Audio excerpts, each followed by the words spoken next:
welcome back to a special edition of the Attitude of Aggression Wrestling Podcast. I know, amazing, miraculous, all that sort of shit that we're actually putting out an episode, but we couldn't miss this one. Because it is, my friends, the 6th Annual Swaggy Awards. It is the celebration of the best in pro wrestling in this crazy, fucked up year, otherwise known as 2020. Right? I mean, Jesus. I think I put out like, 4 episodes? This will be like 4 episodes this year. Not a lot of activity on the Attitude of Aggression this year. I've said it before, a lot of stuff going on with just the world changed. The pandemic came out and really screwed things up. And I mean, what a mess to say the very least. And I just, it's not like I haven't been doing stuff. I've been doing more stuff with the DWI podcast, my friends PC Tunney and DPP and AJ Balaz and that sort of thing. Been doing a lot of stuff with them, and obviously been real busy with Bandwagon Nerds. Did a couple of guest stints on Pod is War. So staying busy, doing lots of podcasting. Just haven't done my own shows. But, we got to the end of the year, and the Swaggies are always one of the big events. Not just Attitude of Aggression, but, the guys at the DWI really look forward to the event and wanted to do it. Wanted to talk Pro Wrestling 2020, hand out some virtual hardware, talk about the best of the best in the industry this year. Because it has been a year like no other for pro wrestling. 2020 has been a year like has never happened before for all of us, for humanity in general. But pro wrestling for sure has had an enormously challenging and difficult year, and a year that created a lot of opportunities and a lot of change and a lot of places for people to step forward and really make a name for themselves. And that's what we're doing here on this episode 269 of the podcast. It's the 6th Annual Swaggy Awards. We are celebrating the best of the best in pro wrestling for 2020. The panel this year was consisting of course, my good friend, best friend in the podcasting industry, PC Tunney from the DWI podcast. We were also joined by the phenomenally funky, fresh AJ Balaz, brother of Andrew Balaz. AJ making his debut here on the Attitude of Aggression podcast and his first time on the Swaggies. And then one of my partners in crime from the Bandwagon Nerds podcast, the Reverend Rey Cash. Ray coming on the show for the very first time ever. I've talked all this nerd stuff with him, and now I got a chance to talk pro wrestling with him, so that was really cool to have him on. And, we all just watched Wonder Woman 84 and reviewed that on Bandwagon Nerds last week. So it's a great panel, lots of differing opinions, some really cool topics that we got into. And we will get into the Swaggies in just a moment. But, before we get into that, so here's the thing. We recorded the Swaggies on Saturday, December 26th. believe we began recording about 5 p.m. Eastern time on Saturday, December 26th. By the time we got done with that, it was maybe an hour or two later. I got a DM from Patrick O'Dowd, who, of course, Patrick is my co-host on Bandwagon Nerds. He sent me a DM through Twitter, and it was a massive gut punch to me and anybody affiliated with pro wrestling, as he had told me, it was the first time I'd heard it, that John Huber, also known as Luke Harper from WWE, also known as Brody Lee from AEW, had passed away at the age of 41 from an undisclosed lung issue that was non-COVID related. In a year where lots of people died, obviously too many people, we got some real shocking news as the year went along. I mean, remember, it started with Kobe, the day of the Royal Rumble, a devastating, humongous loss. And then you look at Chadwick Boseman near the end of August, which for those of us in the nerd industry or just anybody, humanity in general, a terrible, tragic loss. On the wrestling landscape, we lost Tracy Smothers a few months back. We lost Pat Patterson about a month ago. John Huber is a different story. And I kind of delayed putting this episode out a few days because not just trying to digest it, but I really wanted to see kind of what the shows did with this whole thing. And the thing about John Huber is he was such a beloved individual. Just a great, is he going to have a Hall of Fame wrestling career? Is he going to be remembered for that? Somewhat. I mean, Luke Harper and WWE Intercontinental Champion, Tag Team Champion with the Bludgeon Brothers with Eric Rowan, TNT Champion in AEW. So solid career. I don't know if it's Hall of Fame worthy. It probably should be, but who gives a shit about that? Because it's John Huber, the man, the family man, the husband, the father, and just the incredible impact that he left on people, and the tributes and the heartfelt words that have come out since his passing a few days ago has been nothing short of remarkable, and really lets you know the impact he had on a lot of people, on the industry, on a lot of people. He's so beloved that he could actually bring these two companies that are supposedly competitors with each other. WWE and AEW are competitors with each other. But that wall, that dividing wall between the two companies really kind of came down this week as, WWE did tributes to John Huber, also known as Luke Harper. AEW did tributes to Brody Lee. AEW's tribute show last night had lots of pictures of John with like Bray Wyatt, with Seth Rollins, with Eric Rowan holding the Raw tag team titles, or the SmackDown tag team titles. Sorry. So it's an unprecedented moment that somebody who impacted the industry so positively and was beloved by so many could actually, at least for a brief moment, bring down this wall that separates WWE and AEW, and it's just an industry-wide mourning and an industry-wide celebration of his life and the person that he was. And I watched some stuff earlier today, some of the people at WWE who really, really struggle. Xavier Woods really struggled. Jason Jordan really struggling with stuff. Read some heartfelt stuff from Bray Wyatt, from Seth Rollins. The AEW tribute show on Dynamite last night was awesome. Simply fantastic. Eric Rowan showed up. Hangman Page, very impacted by it. Cody, very impacted. They retired the present TNT Championship belt last night and gave it to Brody Jr. So, from my standpoint, I'm going to just flat out say we're dedicating this episode of this installment of the Swaggies to the memory of John Huber, Luke Harper, Brody Lee, whatever you want to call him. I always thought the guy always was cool to me because he was a fan of the team formerly known as the Washington Redskins, now the Washington football team. So I can relate to that. And I always liked listening to him. He was so articulate and so smart. And he was portrayed as just this lumbering, kind of oafish, silent killer of a character in WWE when he was Luke Harper. And we all knew he was more than that. And here's the thing is you can, was he mismanaged in WWE?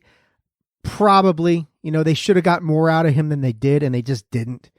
And, that's got to fall on creative. That's got to fall on Vince a little bit. He was really successful in the brief time he was in AEW, and no one really knows what happened, what he had that took him out of the game. But at 41, it's just tragic. You look at his son, and it's what can you say? My thoughts about him, as I said, about the Washington football team. He was just such a great talent. And like I said, I don't think he ever reached his full potential. I think that might have been coming, but, he was such a good worker and so beloved by everybody in the locker room. And it's just a massive, huge loss. Rest in peace, John. And, see you on the other side. So a devastating loss to the wrestling community right here at the end of things. And I'll tell you this right now, you'll hear on the Swaggies my discussion as to one of the categories, of course, is biggest disappointment of the year. So I won't spoil with that right now with what my pick is. But I would say that, I'd probably amend that now a few days later and say my biggest disappointment of the year in pro wrestling is the death of John Huber. It's just too soon. 41. That's too soon. And you look at the other people who lost this year, Shad Gaspard. That was another one that was really tough. But John Huber's passing is even worse. So Anyway, that's something I had to say at the outset of this episode. Talk about that, kind of explain why we waited a few days to release this episode, because I wanted to address that. But with that being said, let's get into the Swaggy Awards. That's what everybody's here for, to hear who takes home the virtual hardware. And for those of you who don't know how it works, there's 20 categories, all sorts of different stuff we talk about, various categories. I've heard lots of compliments over the years as to the categories that we've come up with here on the show, that they're some of the most broad listing, all-encompassing, kind of running the gamut of the spectrum of pro wrestling. So I'm proud of the categories, and I'm proud of the guys involved. And again, I said, we had PC Tunney on here. You'll hear him. You'll hear AJ Balaz, who definitely added a different flair to the awards, very outside the box. AJ, like his brother, very heavily involved with like Impact Wrestling, with like Japan, New Japan Pro Wrestling and things like that. So he definitely added a different take on things. And of course, my buddy Rey Cash. And Ray had some great stuff to talk about as well. So with that being said, let's get into this thing. Let's bring the boys on. Let's, of course, especially because AJ and Ray have never been on the show before, so they've got to get the Ron Burgundy jazz flute. So Ron, give us the jazz flute. Take us to the 6th Annual Swaggy Awards, if you please.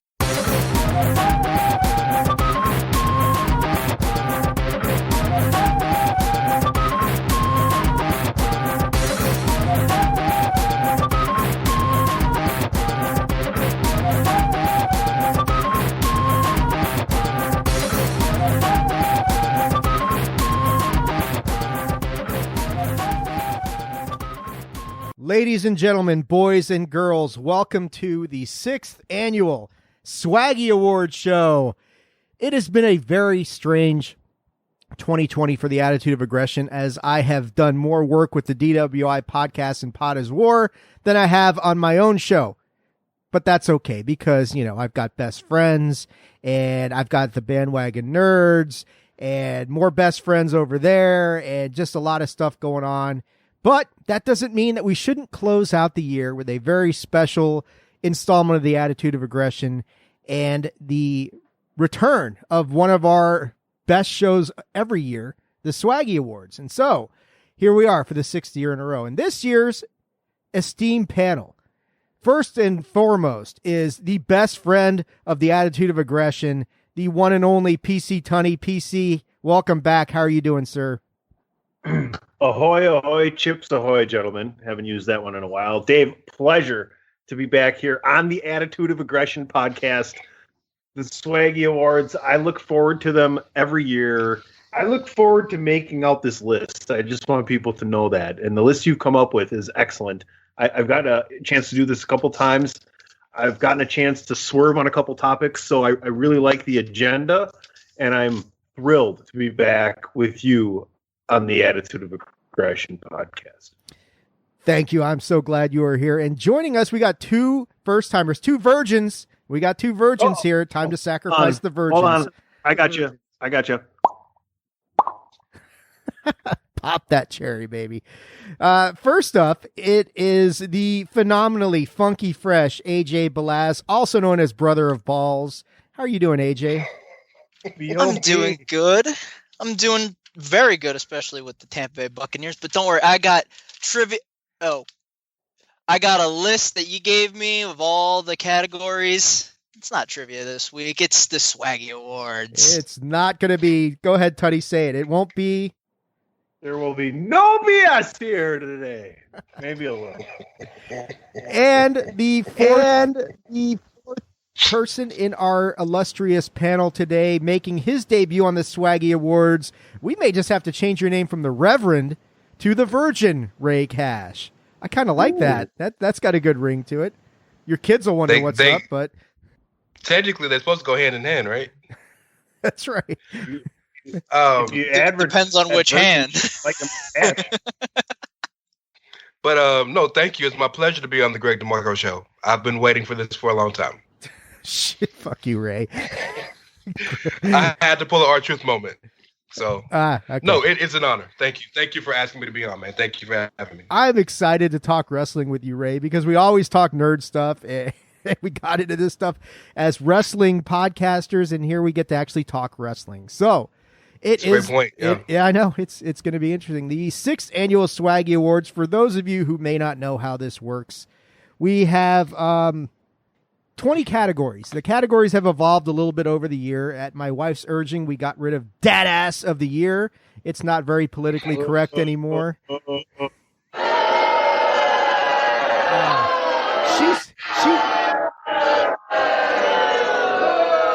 Babe, just so you know, the live studio audience is booing you right now. Oh, she heard it. An obscene middle finger gesture. The only PC that we have is PC Tunney.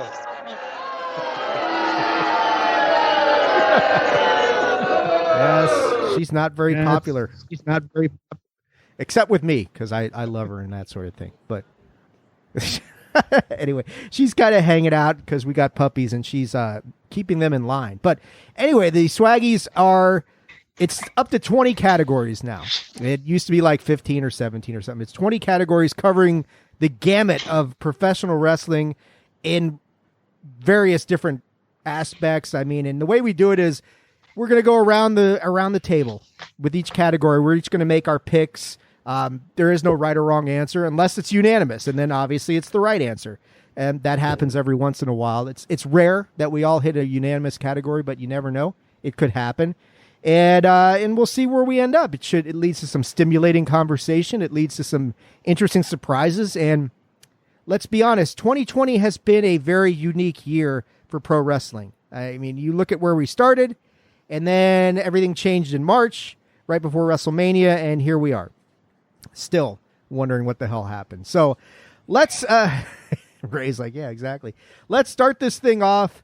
First category, I'll lead the way. We'll go me, then PC, then AJ, then Ray, and then we'll kind of just flip it around as we go along.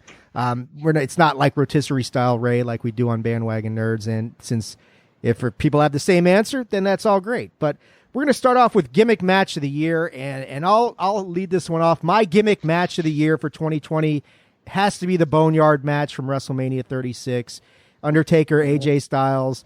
That was done so well, and that's Undertaker's last match, apparently. I don't know if you can really call it a match, but kudos to WWE on that one for turning a bad situation and making the most out of it with everything going on, with the pandemic having set in, having to alter WrestleMania, making it 2 days, making it empty arena, and they took they made the best out of this situation. They made Undertaker look fantastic, so well to the point that people thought, well, he can go on if they're going to keep doing this kind of shit. So, and AJ Styles turned in a wonderful performance as well. Gallows and Anderson, before they left to Impact, they were awesome in this segment. So, gimmick match of the year for me, the Boneyard match, Taker and AJ, WrestleMania 36. Tunney, what do you got here, my man? I like that you put that in there because I kind of excluded that just because it was so well done. It was more of a short story told by film as opposed to a wrestling match to me. But I get it fitting into this category 100%. And if you do put it in this category, it is number one. To me, I gave AEW some love, which will be probably the last time I do this for the rest of the evening, unfortunately, for that. The parking lot brawl between the Best Friends and Santana and Ortiz, I really enjoyed that a lot. And I want to give it kudos because I think those are two really good tag teams out there. And I think if AEW is smart, they would just exploit the hell out of their tag team division. So I want to give that props, the bumps they did and the spots they did and the sense that they kind of made it in making that match in a gimmick match. I really appreciate it. And I think the Best Friends are doing some great work. And, so are the guys at the Inner Circle, especially Santana and Ortiz. One of the high spots of AEW, in my opinion. Yeah, that's a good call. That was that one might have flown under the radar a little bit, but that was an excellent match. Good call, PC. AJ, your first entry into the Swaggies in the history of things. So what do you got here, Mr. Buccaneers? So the history of Swaggydom.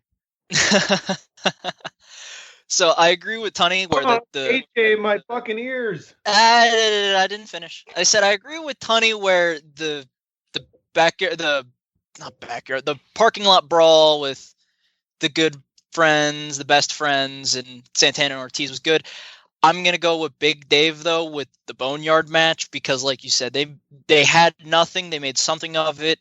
I know not all of us are big fans of the cinematic matches that they have all the time. You could have said the Firefly Funhouse match with Cena, which is it was good, but they really made that Boneyard match something special. AJ did a great job, dare I say, a phenomenal job with his role that he did.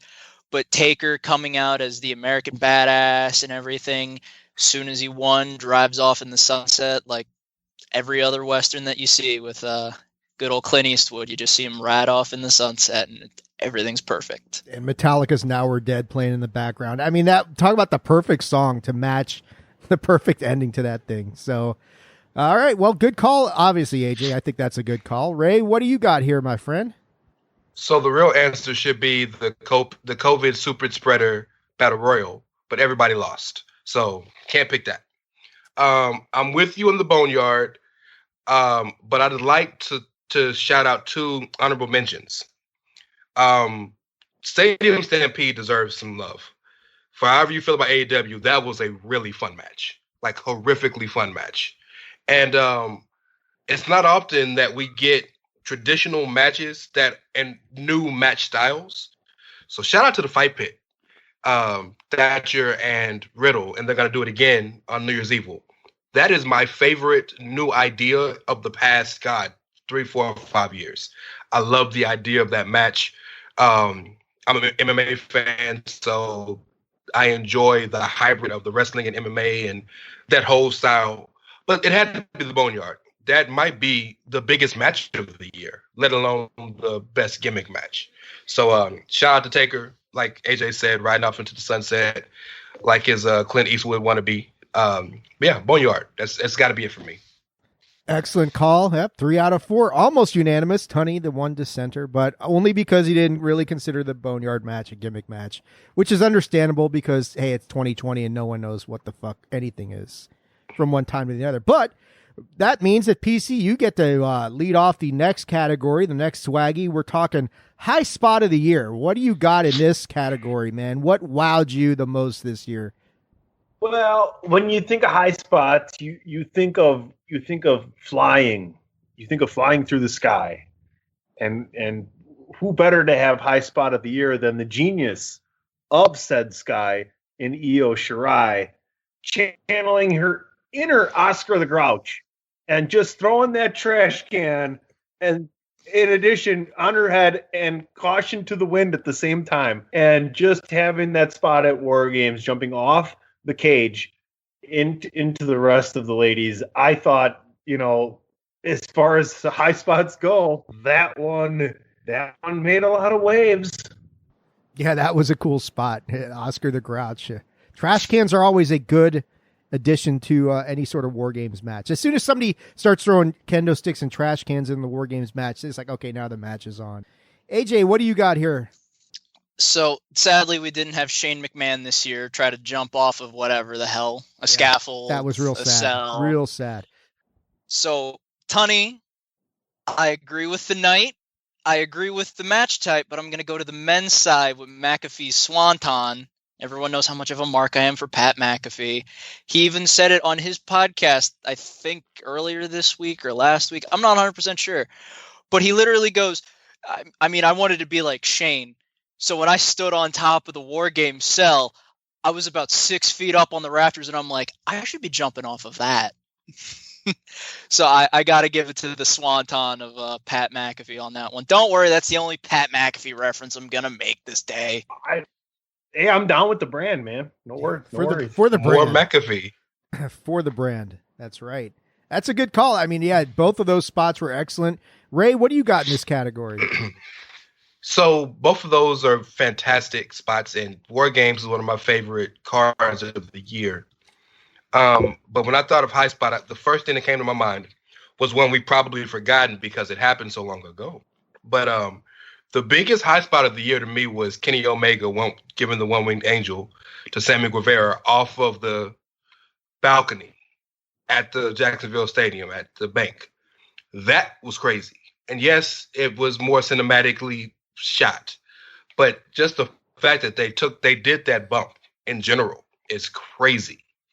Sammy Guevara, Sasha Banks' comments notwithstanding, and almost killing Matt Hardy notwithstanding, has had a pretty damn good 2020.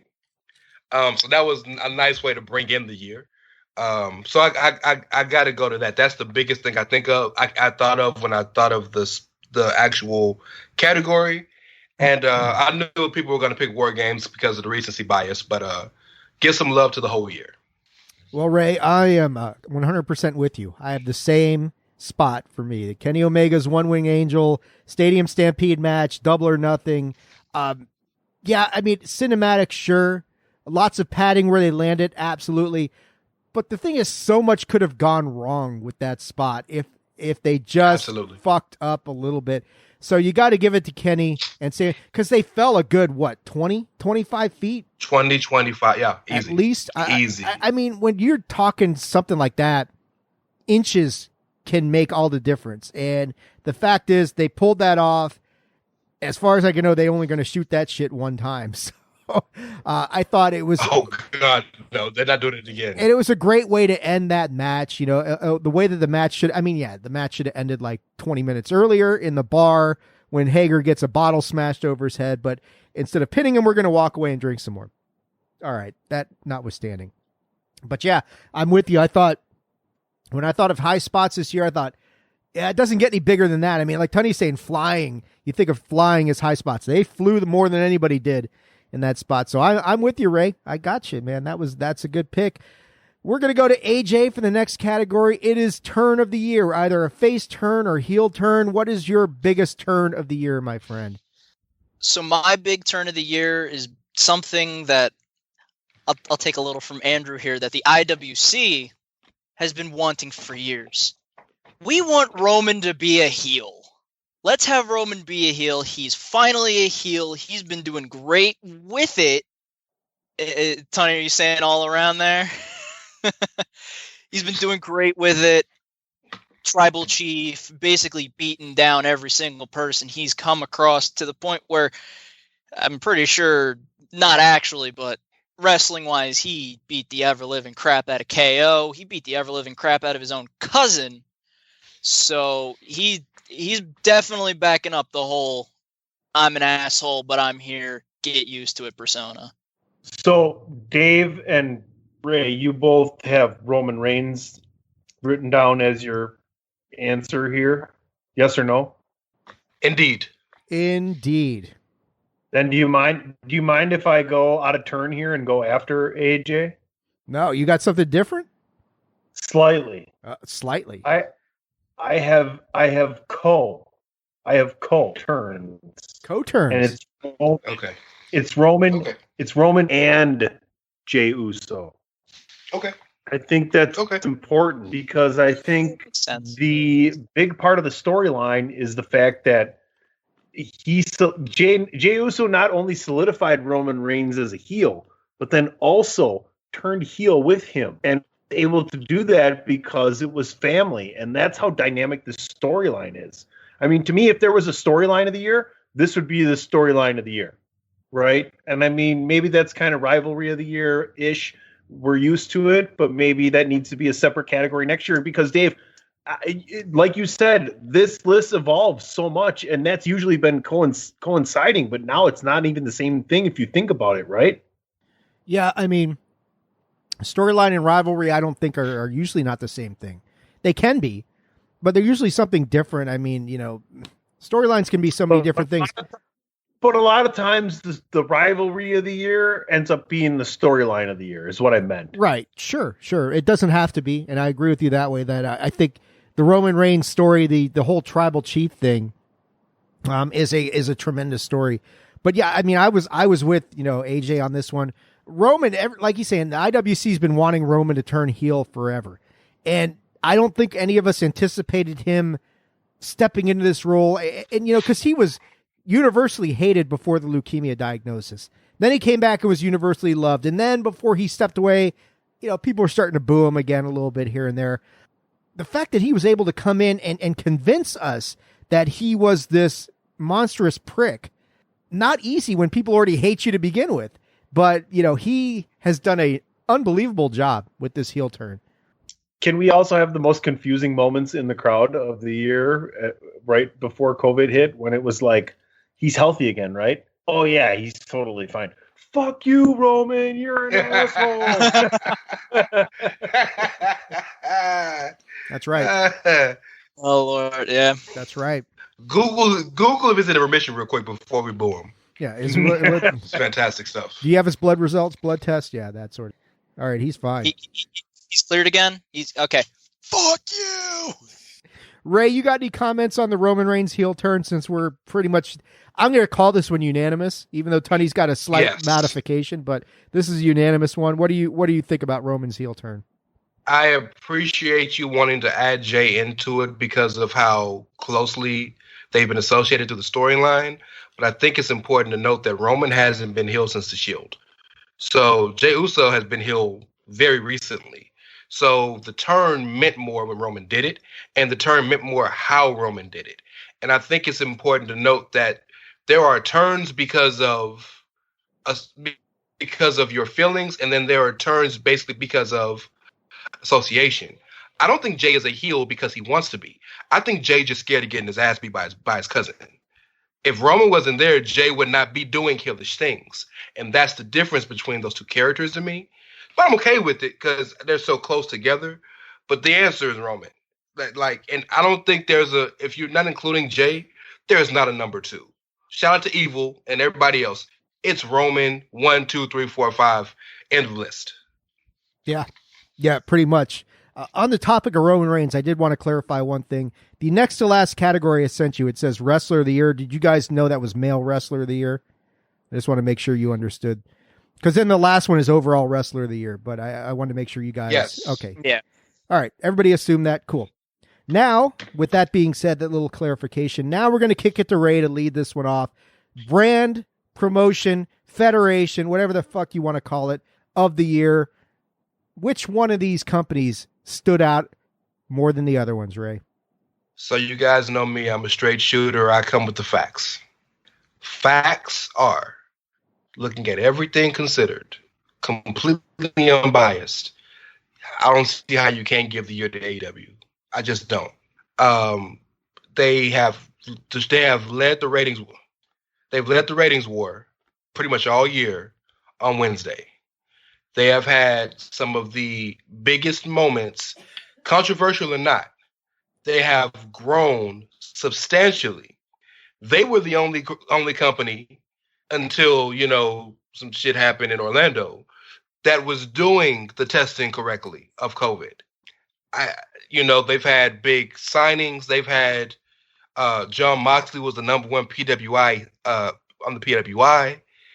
I'm an NXT mark. I am in Team NXT as far as it goes, and I've been a WWE stan my whole life. But if we're looking objectively, AEW's got to win this award. Well, since I'm next, I am going to agree with Ray. I gave it to AEW. I know Tunney's like shocked. Here's why. To add on to what Ray said, they handled the pandemic a lot better than WWE did, and they still, in a lot of ways, are handling it better than WWE did. They when WWE had nobody in the arenas, AEW is like, let's put some extras around the ring. Okay, now we've at least got some sort of interaction, and then WWE kind of copied that, and then AEW said, well, let's put like some real fans back in the audience, a limited capacity. But what was it like at Full Gear when Moxley came out and there was 1,000 people in a 10,000 seat stadium? Those 1,000 people made a massive difference. Just the organic feel of the reaction to that. So I think from a pure wrestling quality standpoint, I don't think AEW's beaten NXT or, maybe WWE main roster. Maybe you could make that argument, but that's even debatable. But I think for what they've done, they've continued to grow. They beat Raw in the ratings a couple weeks ago. That's unthinkable. A couple of, that's insane. What, Ray? Only the demos. Okay. And Demos on Mondays aren't the same as demos on Wednesdays. But I get you. Look, you're cooking with grease. Keep going. Yeah. So I think that just where you look at the trajectory and what they've done lately with the whole thing where somebody had analogized it to the Super Friends, where they're kind of joining up all these different wrestling companies. Like now we've got Impact involved. Good point. Good point. Now we got Impact involved. Who's next? Is Ring of Honor going to get involved? Are all these companies going to join? Yeah, AAA. Everybody going to join together. When's NJPW going to show up? Because you know that's not far off. And when are they going to start doing these super cards that rival anything WWE can do? I think that the fact that they've survived is not just survived, but thrived as long as they have. And their fan base, and I'm not an AEW mark. I'm not one of these guys who says everything that they do is fucking fantastic, because I don't agree with that at all. But I just think, like you're saying, Ray, you look at facts, you look at stats, you look at trajectory. I got to give it to AEW. And real quick, also, the ancillary things matter too. They're breaking into the mainstream. Cody Rhodes is on a mainstream TV show, 2 of them, right?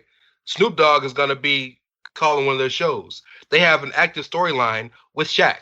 I'm not even bringing up the fact that they brought Sting back, who, while in ring brings nothing but name recognition is huge.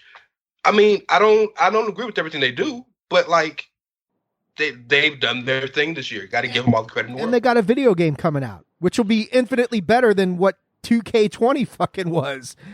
And it's not even out yet. The toy line's killing. Yeah. The toy line is killing. Like, you got to give them credit, man.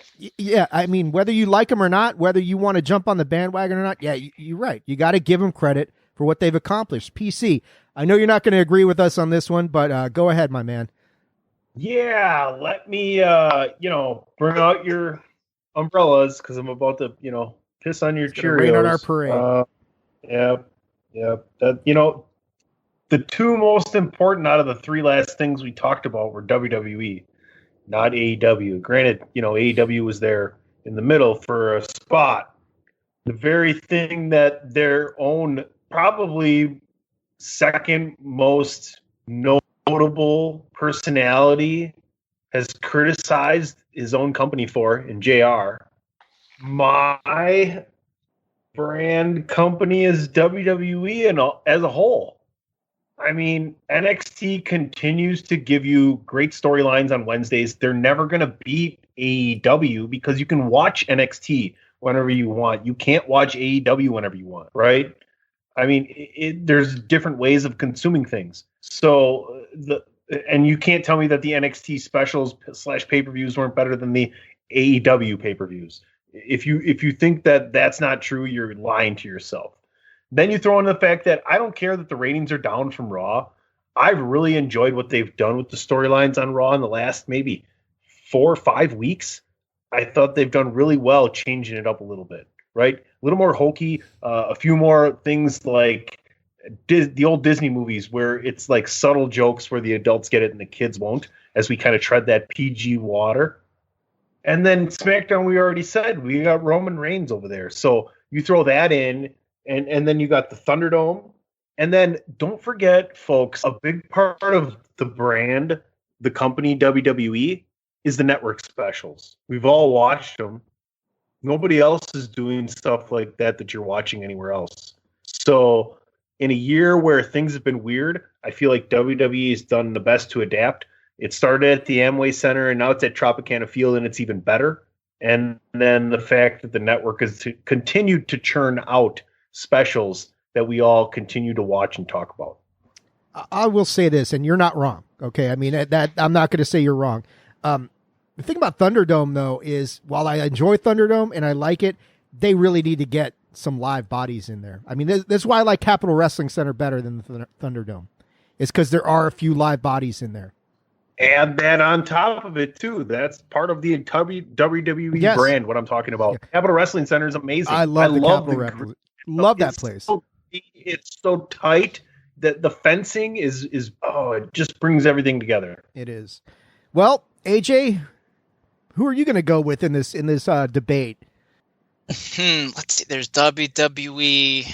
Going UWF. NWA. It's coming. UWF. It's coming. No. All Japan Pro Wrestling. You might be going New. I'm not going to Japan either. Noah? I know that Noah's close. I'm not gonna lie. Noah was this was like 1 and 2 with Noah. I'm only gonna say this because, like we said before, with the high spot, we're trying to think of like longer in the year. We're trying to think the whole year, not just recent memory or right as COVID hit.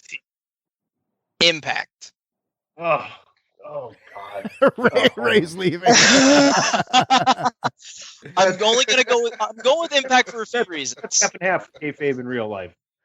No, I'm going with Impact for a few reasons. One major one that I know everyone wants to forget about, and I know that I'm pretty sure we all forgot about, with Tessa being the first women's world champion until she, went full Tessa because she was making headlines for Impact. That is a big move. That's a big move. I give you that. Yes. And then with all the COVID stuff, you still have them. They had the empty arenas. They started off with all that. Slammiversary was a great pay-per-view. Then you got more people coming in because they got released by WWE. You have Chris Myers. You got the Good Brothers. Hell, you even got the Motor City Machine Guns back to do some of these great tag team matches when you already had great tag teams like the North, like a bunch of other people. So I'm going to give it to Impact because they handled COVID nicely. They're also very accessible, just like NXT is, where you can watch them on Twitch. They got Impact Plus as well. You can watch all their old stuff if you like old TNA, or for whatever ungodly reason you really like the Hulk Hogan, Eric Bischoff regime from 2010, 2011. Shout out to the Immortal. Yeah, the Immortal one. Yeah. Yeah, brother.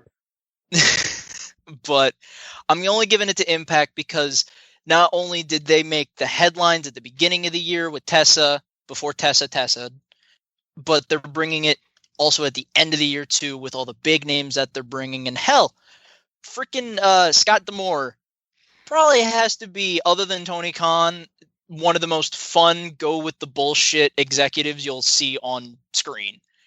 Like how many presidents do you know or vice presidents will say, fuck it, let's do a Talking Shop of Mania, a Boner Yard match, and be part of it and just shit on it and just have fun with it? How many of the executives do you think will actually do that in wrestling today? Did you not mention maybe the biggest thing from Impact? What was the biggest thing? Reviews at thechairshot.com. Anyway. Is this the year when Sammy hit Eddie in the head with the bat? I believe that was the end of last year. Didn't they do the Hall of Fame thing this year, though? Oh, The Rock, yeah. The Rock, yeah.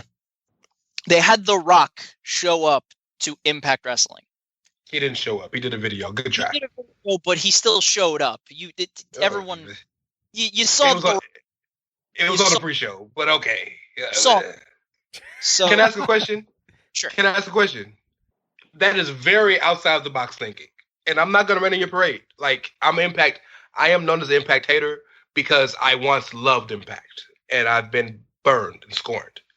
But my only question to you is, I think the one thing that hurts your argument is Impact doesn't have a draw. Like, no, I think it's people that usually like the old TNA or something like that. No, you're right, Ray. Right. I think what hurts them in an argument like this brand of the year is that literally a filler tag team at the bottom of WWE's booking came in and instantly became their biggest draw, walked in the door. Like, I think that hurts because everything else you said is dead on valid. I can't dispute it, but I think that hurts them. And maybe that's just me. No, it makes sense. No, it does make sense. I mean, yeah, it is. It's a gutsy call, AJ. I give you that one. It's one that I wasn't expecting. But hey, the fact that Impact actually had some resurgence this year lends some credibility to your argument that, I mean, this is a brand that has been declared dead more times than like fucking Tom Petty was before they actually announced that he was really dead, that sort of thing. So the fact that they're not only alive, but, resurgent and thriving a little bit is testament to just what a good year that they did have. So good calls all the way around. All right, so we're on our second go around here, and the next category is pay-per-view of the year. and I'm going to lead this one off. And for me, I'm going all the way back to the beginning of the year. My pay-per-view of the year was the Royal Rumble. And it was just like, because this is the only of the major 4 pay-per-views where they had fans. And when you think about that event, yes, Becky beating Asuka and getting her win back was okay. It is what it is. Edge's return. It's just unbelievably iconic moment. The men's Royal Rumble match, in my opinion, was one of the best booked Royal Rumble matches in recent memory. Because it's almost like, you had the 2 matches in one. You had the Brock Lesnar stuff at the beginning where he eliminates almost half the field. Then you've got Drew coming in, taking out Brock, and you think about it. I mean, Drew McIntyre taking out Brock Lesnar at that point, and then taking out Roman at the end to win the Royal Rumble. Charlotte winning the women's Royal Rumble. Okay, another accolade for Charlotte, but that men's Royal Rumble had so many really big moments in it and was booked so well that just looking back at the year, I mean, AEW had some good events. WWE had some good events. NXT had some good events. But for me, the Royal Rumble was the best pay-per-view of the year. PC, what do you got here, man? I agree 100%. If we're going with everything inclusive, I'm going Royal Rumble for everything you just said. Especially that men's Royal Rumble was phenomenal. It might have been the best Royal Rumble ever. At least top 5. We'll just leave it there. I don't want to argue too much about that. But I would say if we're going to disclude shows that had an attendance, I would go with Hell in a Cell. I thought Hell in a Cell delivered in a really, really big way, and I wanted to give that a shout out because all those matches were just excellent the way they did them, and they were all different in their own way. I think I was on a couple of shows where we questioned why so many Hell in a Cell matches, and why do we still have pay-per-views named after gimmick matches where these matches like this, Hell in a Cell, Elimination Chamber, could be better used, every few years to promote an off pay-per-view. So I just want to shout out both of those pay-per-views, all-inclusive Royal Rumble, most definitely. Yeah, if it was like empty non-attended stuff, I'd probably give it to War Games as my pay-per-view of the year. But AJ, what do you got in this category, my man? All right, now for real, I agree with PC Tunney. I know, right? We call these Christmas miracles. I absolutely love the Hell in a Cell match. I reviewed it, and you could see it on the Chairshot. I actually did it, and I think the worst match, not including the pre-show, was probably, of course, the Retribution match that they just threw in there that no one knew. There were 3 Hell in a Cell matches, and I'm pretty sure, in my opinion, the one that wasn't the best, in my opinion, was the women's, and that was almost a 4 stars for me. So they brought it with all 3 of the Hell in a Cell matches. They had to throw in a Retribution match because, that was filler and whatnot. They continued the Elias Jeff story, which it was lackluster, but it also still made sense. It still branched off of Elias being a heel and being a dick, still thinking Jeff ran him over drunk. But the match that made the night was the opening match for me. It was that Roman Reigns, Jey Uso, I Quit Hell in a Cell match where people can complain and say, oh, it really wasn't a match. He was beating the crap out of him. Yeah, but it told such a good story. I cannot hate it. I'll let you leave if you just say I quit and I'm not going to beat the shit out of you. You're fine. No, I'm going to fight you. And you're a dead man. Again, do you want to quit? Nah, I really don't want to beat the shit out of you, but you will not stop. I will go to any lengths to make sure I do not kill you. That by far made that entire pay-per-view beautiful for me. The Royal Rumble is good. I like it a lot. But that Hell in a Cell pay-per-view, chef's kiss. Nice. Yeah, it was a hell of an event. No doubt about that. You might be hearing from me later on about certain matches from that event. Ray, what do you got for your pay-per-view of the year? So I want to state that I was at the Royal Rumble this year. It was in Houston. Oh, wow. Yeah, I was there. And that's why I can't pick it. Not because I was there, but because we remember the highs, but there were quite a few lows on that card. And not only were there a lot of lows, but that's also the day Kobe died. So that it's not a good moment for me. In terms of a pay-per-view, it is an also Royal Rumble match. The show, yeah. Again, I'm looking at the whole year, and I appreciate you guys picking some stuff earlier in the year. The best card, top to bottom to me, pay-per-view wise, or super card wise, was NXT TakeOver Portland. Run off the card for you real quick. Dijakovic versus Lee. The one match they got on a pay-per-view. Tegan Knox versus Dakota Kai in a street fight. Johnny Gargano versus Finn Balor. Broserweights versus the Undisputed Era. Bianca Belair versus Rhea Ripley. And Adam Cole versus Tommaso Ciampa. Not only was there not a bad match in the card, there was not one wasted moment on that card. And that was in February. There were still fans. Fantastic show. Top to bottom. Swerves at the end with Gargano turning on Ciampa because he didn't want Ciampa to win. Great. Everybody thought Bianca was going to beat Rhea to make the NXT title match at WrestleMania Triple Threat. And Bianca had her best performance and just barely lost. The surprise of Raquel Gonzalez coming to help Dakota, which now we see how big of a move that was then. Fantastic card. I don't think any card can match its quality and consistency. So, every other card has had 1 or 2 duds. 6 legit 3.5, if not 4-star matches, if that's your thing. Great card. Yeah, I remember that. And when you read it down, I was like, oh, yeah, I remember Portland was one of the last takeover before. I mean, Elimination Chamber was the last fan-attended pay-per-view, and that one was just garbage. But, yeah, that's a good call, Ray. I really like that. So all good choices there. Excellently done. Is PC Tunney, is he still around? There he is. There's the best friend of the Attitude of Aggression right there. So... Tunney, why don't you head up the next category? It is promo of the year. Who cut the best promo in 2020? Well, to me, it's a series of promos, and if I had to pick one, I'll sit down and pick one. It's probably one of the in-studio ones where there's some smashing involved, but it's between Chris Jericho and Vanguard 1. You can go through their interactions, and I mean, these are some of the best things that have happened all year. I mean, this is kind of mostly Mick Foley to me is my favorite all-time promo guy. His promos involve darkness and humor at the same time. If you go back to the late 90s and early 2000s, the things he was doing with The Rock and Austin and things of that nature. Go back to when WWE let him do promos before the matches. They were great. It was unbelievable. It was like Sugar Frosted Testes or something was a cereal that he was mentioning before he was going out and have a match with The Rock for some reason. And this reminded me of that. And Jericho comes from that. And he's the last pioneer of this age and the things that he can do.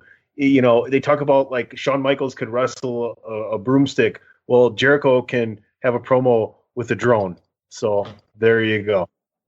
Yeah, that's a good call, man. I like that one. Jericho can do it with anything and anyone.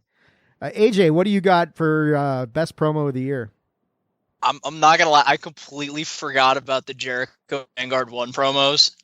That's a good pick, but that's not what I wrote down. That is fantastic. I completely forgot about that. Handed him a shirt and it just flew away. If I was George Hamilton, the pick would have been fantastic. Go ahead. But the one that got a reaction out of me, yeah, it was good. Shut up. The one that really got me though for promo was when Randy Orton kind of relived the Legend Killer again, where he beat down Christian, he beat down Big Show before the whole SummerSlam thing, where we see the ghost of Punt's past come together.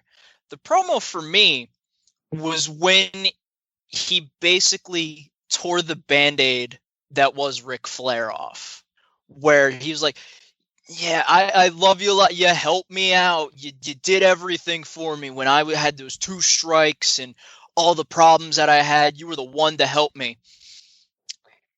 But you're trying to live through me, Rick. I'm not your son.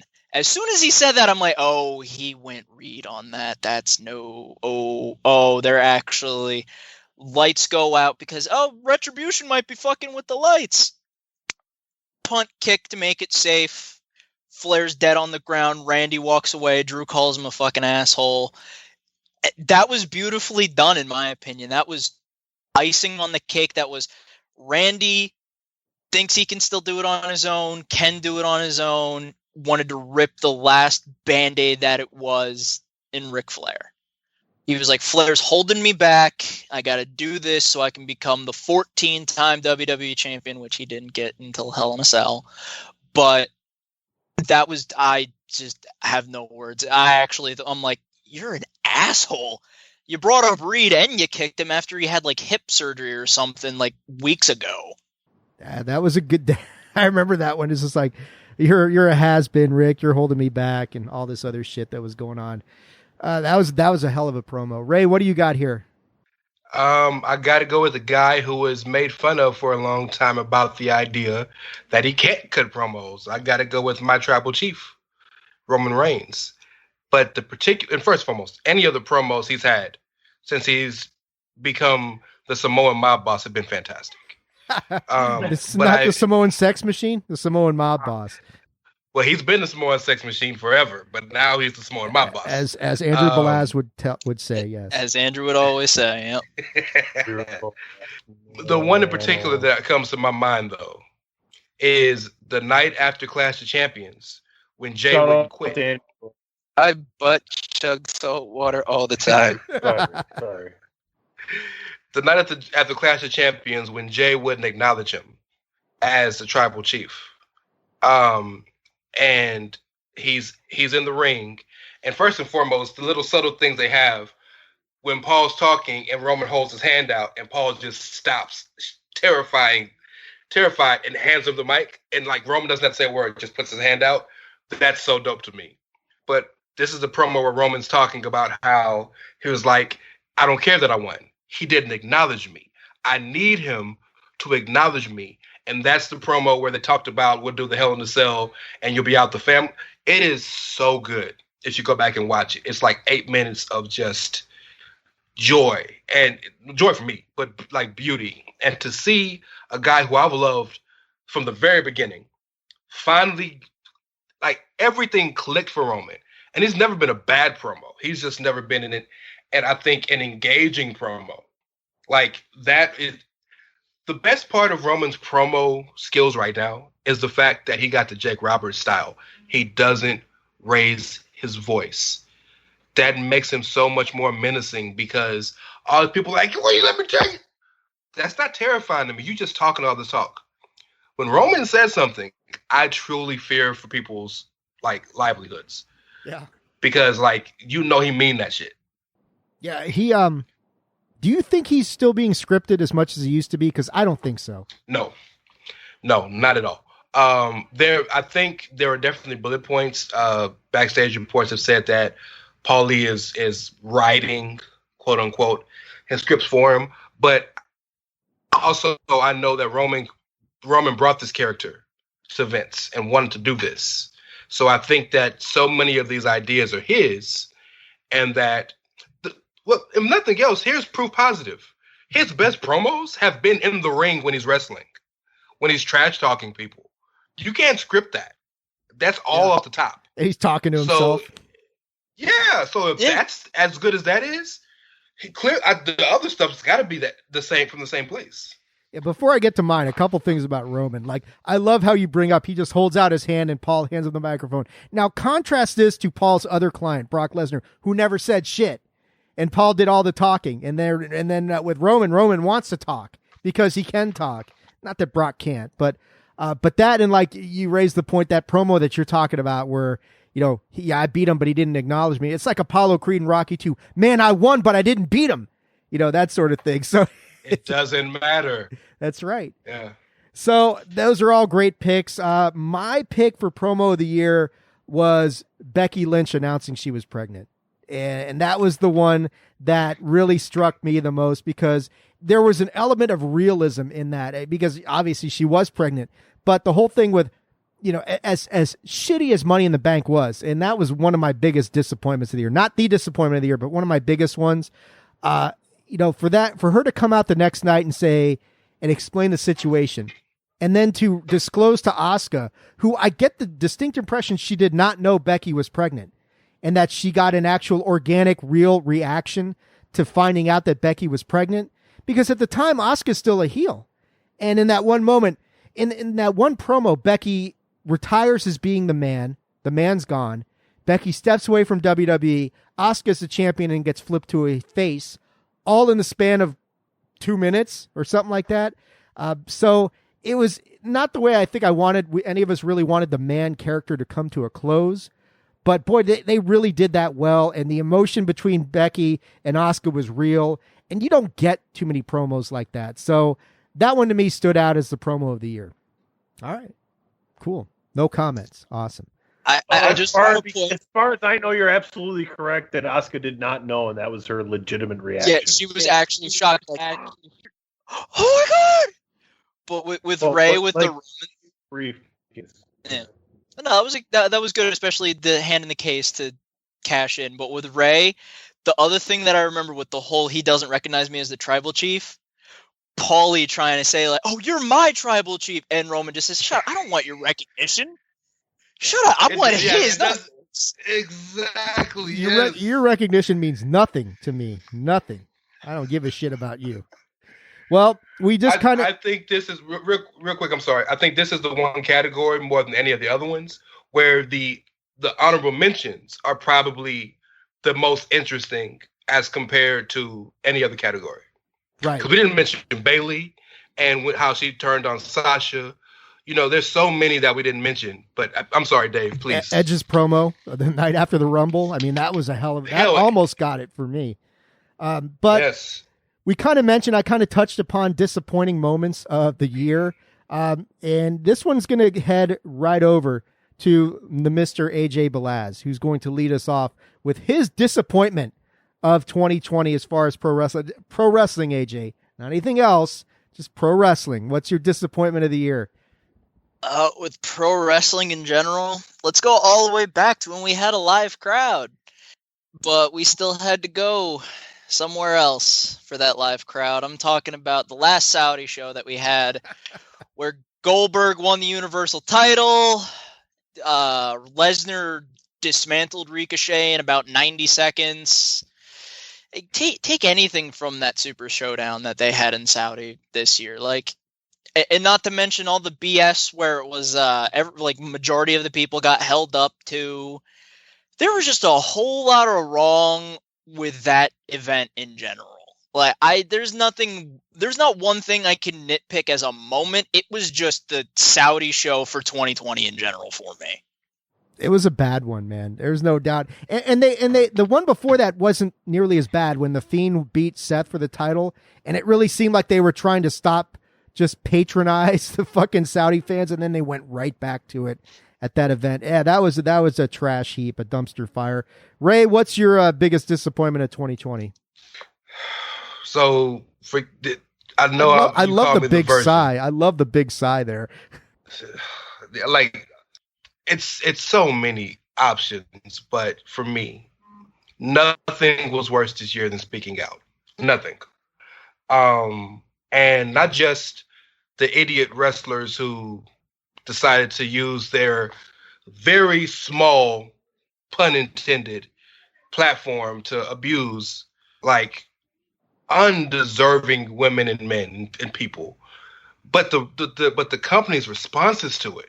Why is Velveteen Dream still on TV? Austin Theory is still on TV. So many people, Trent Seven is still on TV. So many people, Joe Coffey is still on TV.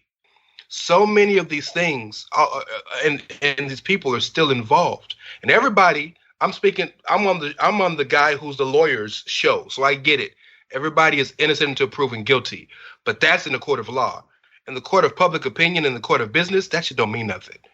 And to see these people, Matt Riddle, see these people with concrete proof and receipts, and the whole situation bothered me. I'm just in general, because I'm a human being who gives a fuck.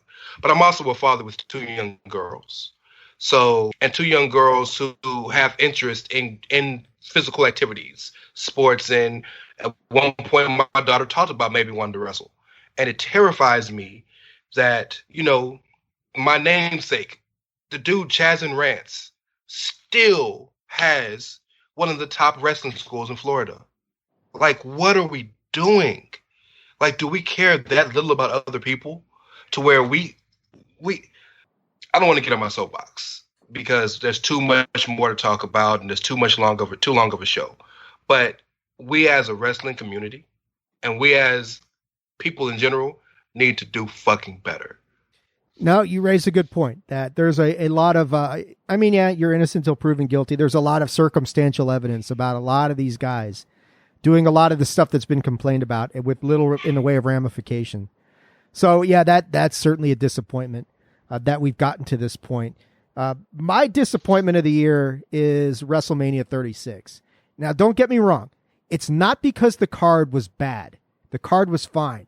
The fact that they went forward with an empty arena WrestleMania was heartbreaking to me because it really brought home the fact that this is where we are. COVID has had this big of an impact. And then they called it WrestleMania and they tried to sell it on us as WrestleMania. And that thing felt so far removed from WrestleMania that it's like, if you had called it anything else and you just gave it to me as, look at this great 2-day event, I'd say fucking perfect. But when they called it WrestleMania and tried to sell it as the same damn thing with nobody there, the only good thing that came out of it was the 2-night thing. But for me, watching a WrestleMania go down in that environment with nobody there, with no interaction, I know Tunney's about to go off, and Drew McIntyre's big moment being done with no fan reaction at all was beyond everything else that happened this year. That to me was the biggest disappointment of the year for me was WrestleMania. PC, go ahead, man. What do you expect from the company that finished the pay-per-view in which Owen plummeted from the very top of the roof of the arena? I would have expected better, but I probably shouldn't have. I get why they did it. But I just, to me, and because we talked about it on the TriCast right before there, where I was of the adamant opinion, this needs to be canceled, or call it something else. Don't call it WrestleMania. This is not WrestleMania. And they went ahead with it anyway. So that to me was the big disappointment. PC, what you got for disappointment of the year? In retrospect, I completely agree with you. They could have called it like the Ultimate in Your House or something like that, 2-night event, sleepover event, or whatever, like back in the day when, WWE Slumber Party. Whatever, you know what I mean? I know. So whatever, you used to sleep over by your friends, and then all of a sudden it was like you slept over Friday night, and it was like Saturday afternoon. It's like, oh, my mom and dad said you could sleep over again, and then you just stayed the whole weekend by your buddy's house. You know what I mean? We've all been there, stuff like that. Throw back to stuff like that. I get you now on that. Go ahead, AJ. You were going to say something. I think everybody wanted to chime in on this. Actually, I was about to say, I think Vince, instead of calling it WrestleMania, he should have went to the original name that he wanted to call it and just call it the Colossal Tussle 2-night event. Would have been better. Would have made more sense. That would have also been a good callback too. Can I also add to Dave's point about this being on his choice? Is the dick measuring contest between Vince and the city of Tampa about are they gonna cancel? Are we gonna have it at the stadium? Are we not gonna have it? Well, you guys got to cancel, so I don't got to pay the money. But you guys got to cancel. That was part of it too. I think that was reprehensible in my opinion, because ultimately you're holding people's livelihoods up because those tickets are not cheap. I've been to 3, so yeah. Yeah, I've been to 4. They're not cheap at all. And then the bullshit going on with WrestleCon and the hotels that were happening around there and all that nonsense as well, tied into WrestleMania weekend. Just an absolute clusterfuck. Yeah. Tunney, what do you got for your disappointment of the year, man? Okay, so when I decided on what my disappointment of the year was going to be, I started to write it down, right? And I started to write down, I wrote AEW, and then there was going to be more, and then I just stopped writing. That was it.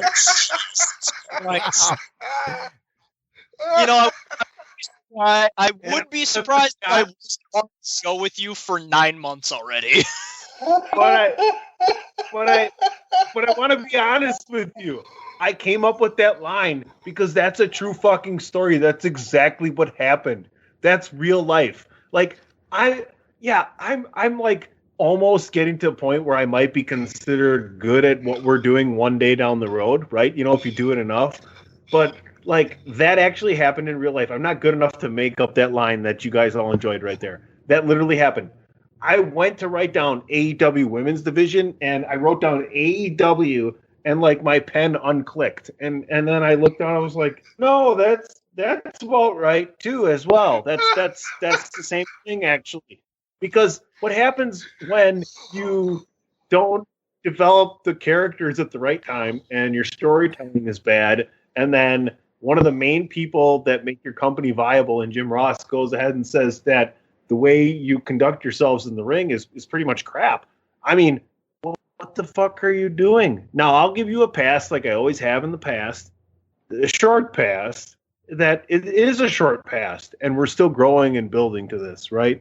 But at the same time, I'm disappointed at the overall spectrum of AEW to this point. I didn't have the bar real high, and they still failed to even grab it. Like, they're not even trying to do the pull-up. They're still trying to get to the bar, Dave. So the bar was on the ground, and AEW tripped walking over it, is what you're saying. We could sit here for the next 3 hours and talk about things that we don't like about AEW, regardless of whether or not you're a fan of AEW or not, right? I mean, there's so many things they could have done better. And honestly, if you go ahead and look at, I think you head over to the chairshot.com and check out Andrew Balaz. He's got his match of the year stuff and like promotion of the year stuff. And AEW, I think, is right at the bottom of the list. And that's a guy who's way more informed than I am. You know, I love how Ray and I had AEW as our brand of the year. For Tunney, it's disappointment of the year. Tunney just went, fuck you.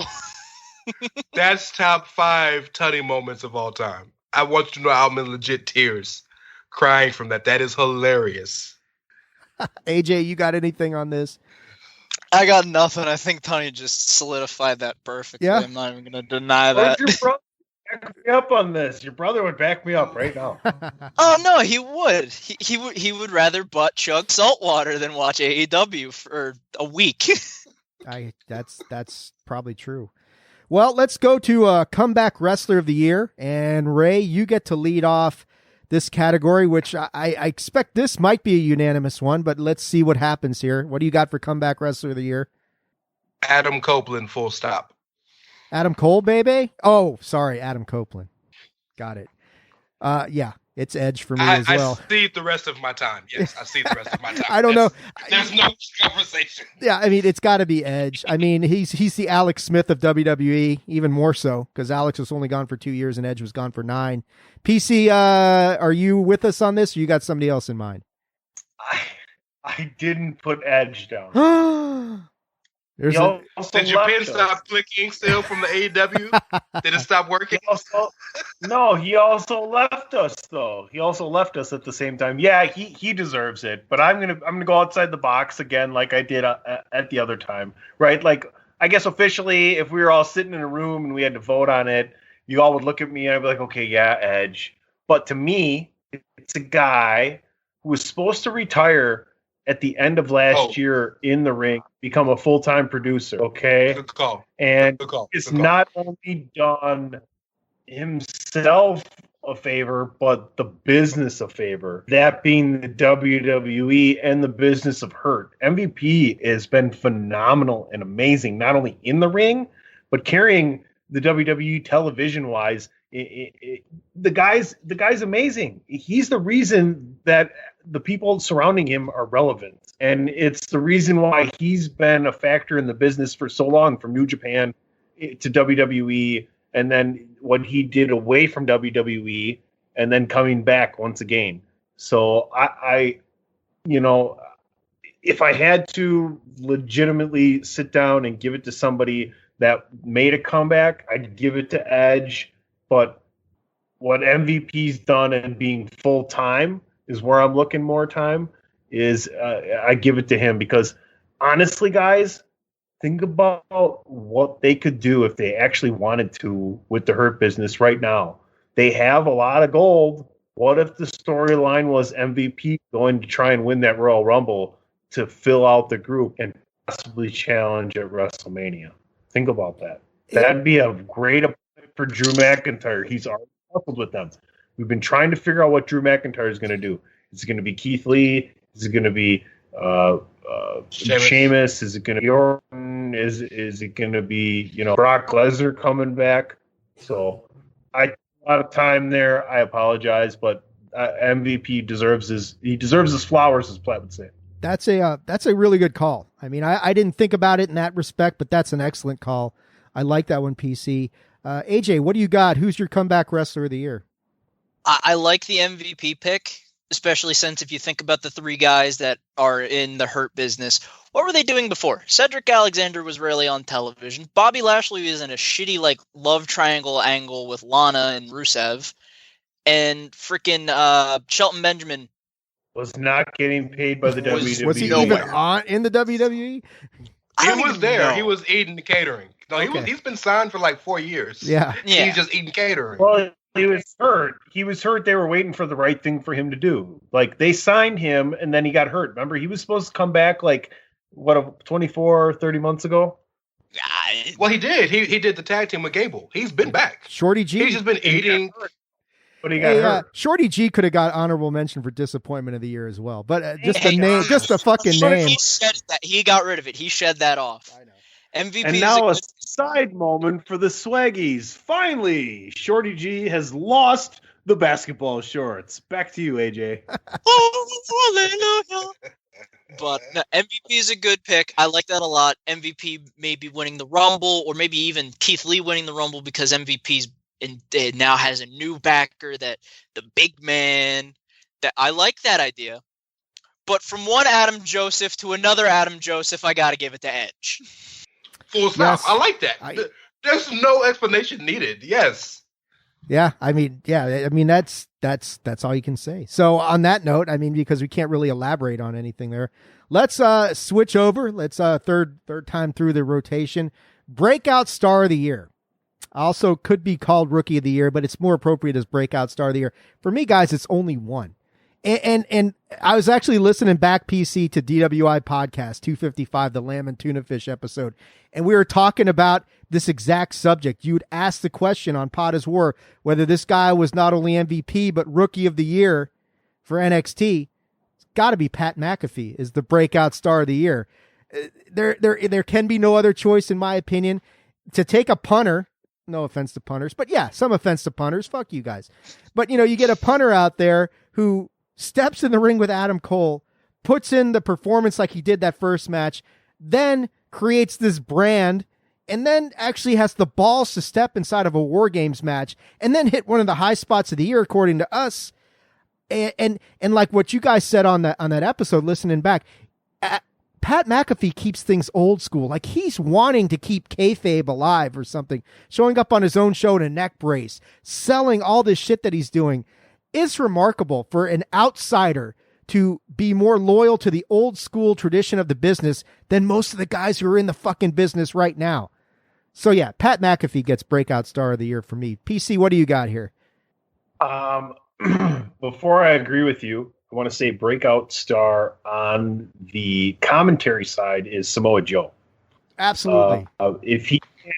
If he can never wrestle again, then I am thrilled that he is going to be the counterpart to Corey Graves. We have Corey Graves and we have Samoa Joe, and these are two guys who are legitimate and in the business, and they're legitimate behind said microphone and under those earphones. So kudos to them. I agree 100%, Pat McAfee. You know how I feel. We've talked about this before. I'm not going to take up a lot of time here, but WWE would be best at some point to have, McAfee and a group head on up to whether it's Raw or SmackDown.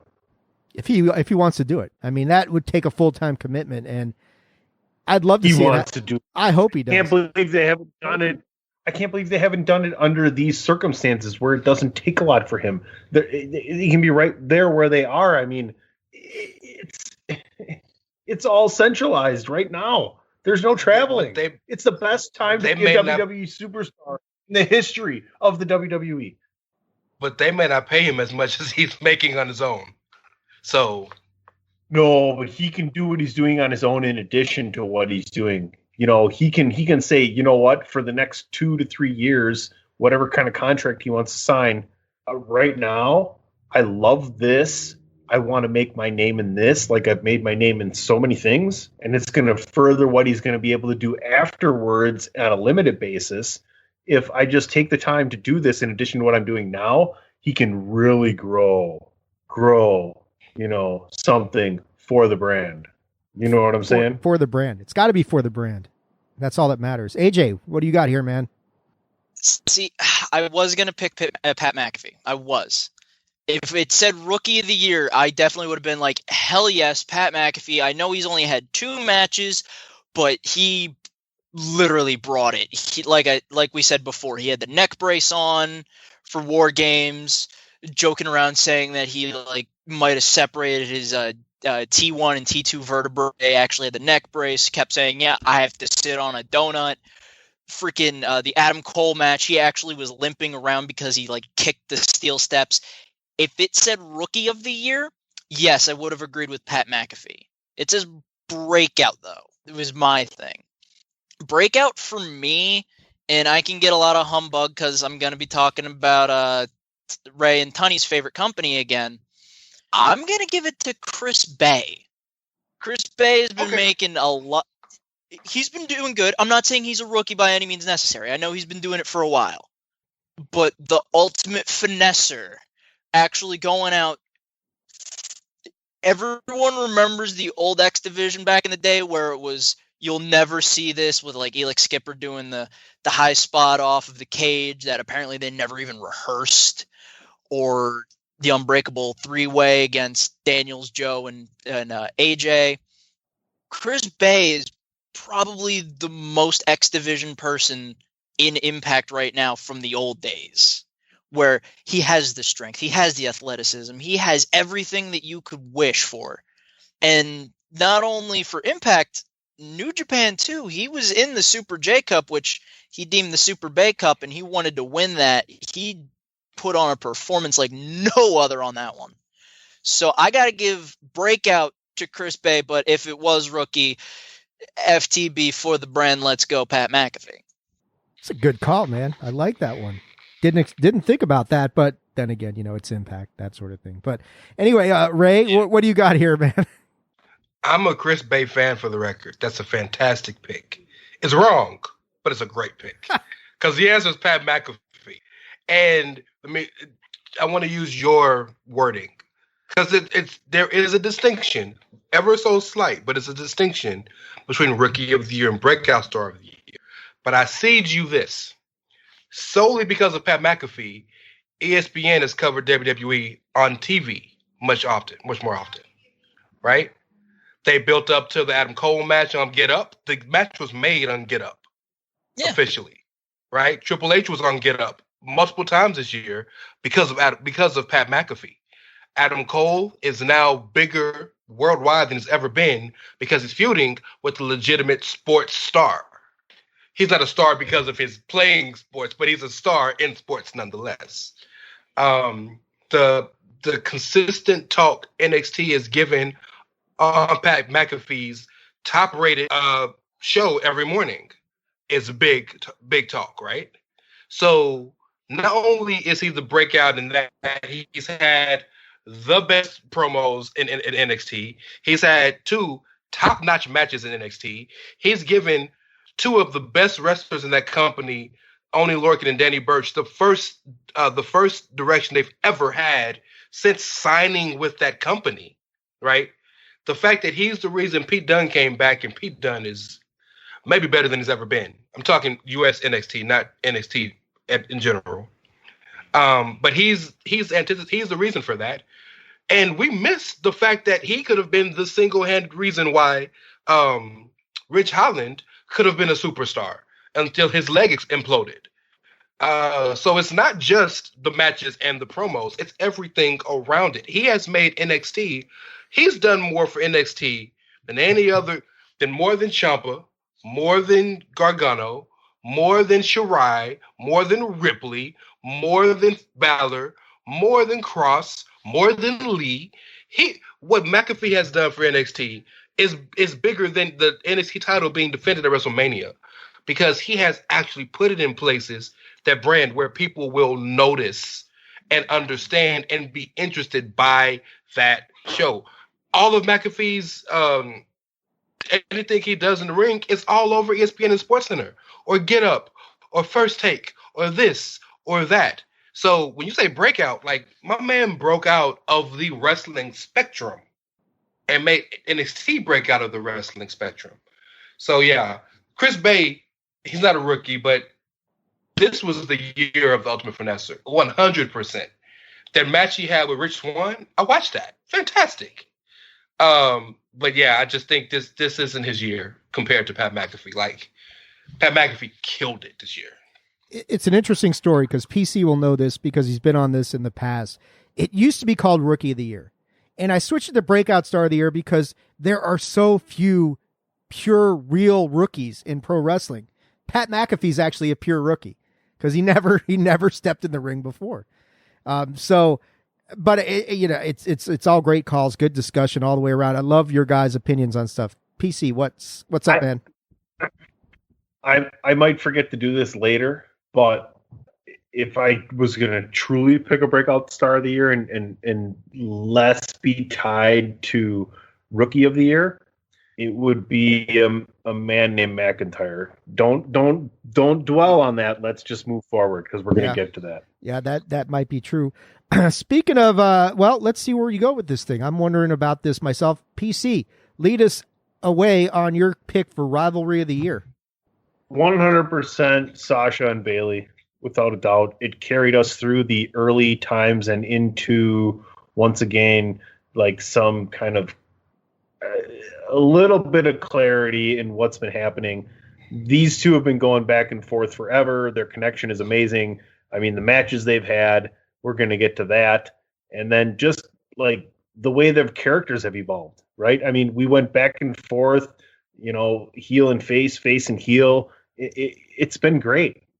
I just enjoy them both. And now it's great to see, Casca Reeves on The Mandalorian. Exactly. I'm going to give more love to Bailey later, so I didn't want to dwell on that. I have so much more love for these two down the road. So this is ding dong hello Rivalry of the Year right here. Yeah, AJ, what do you got for Rivalry of the Year, my friend? I also got Bayley and Sasha going. The perfect friendship. Everything's going great. Tag team champions. Hell, we even have both of the singles titles at the same time. And then we get this slow little roll. I mean, if you listen to us on DWI, we kind of had a better scenario where this all blows over at Mania somehow, where the draft happens and they might get split up. So Sasha has to win the Rumble in order to face Bayley. But I digress. That was one of the best storylines that we've probably seen out of WWE in quite some time, where we know it's going to blow up. This is basically Savage and Hogan with they're taking over everything. They are the biggest things that we have so far for the women's division. Because what, Tony? No, finish. Okay, because we had, Becky was pregnant, so she had to leave, of course, obviously. That's priority number one. Charlotte was hurt. They didn't call up Rhea. They didn't call up Io. They didn't call up anyone. The other two horsewomen bringing it, making a bunch of good stories, a bunch of good matches, separate against each other.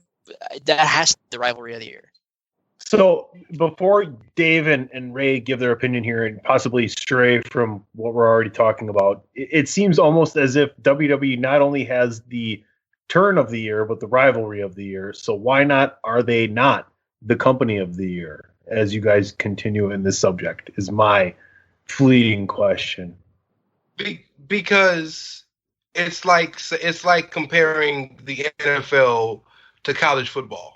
It's like the biggest companies is always going to have the best stuff. Okay. Yep, that's enough.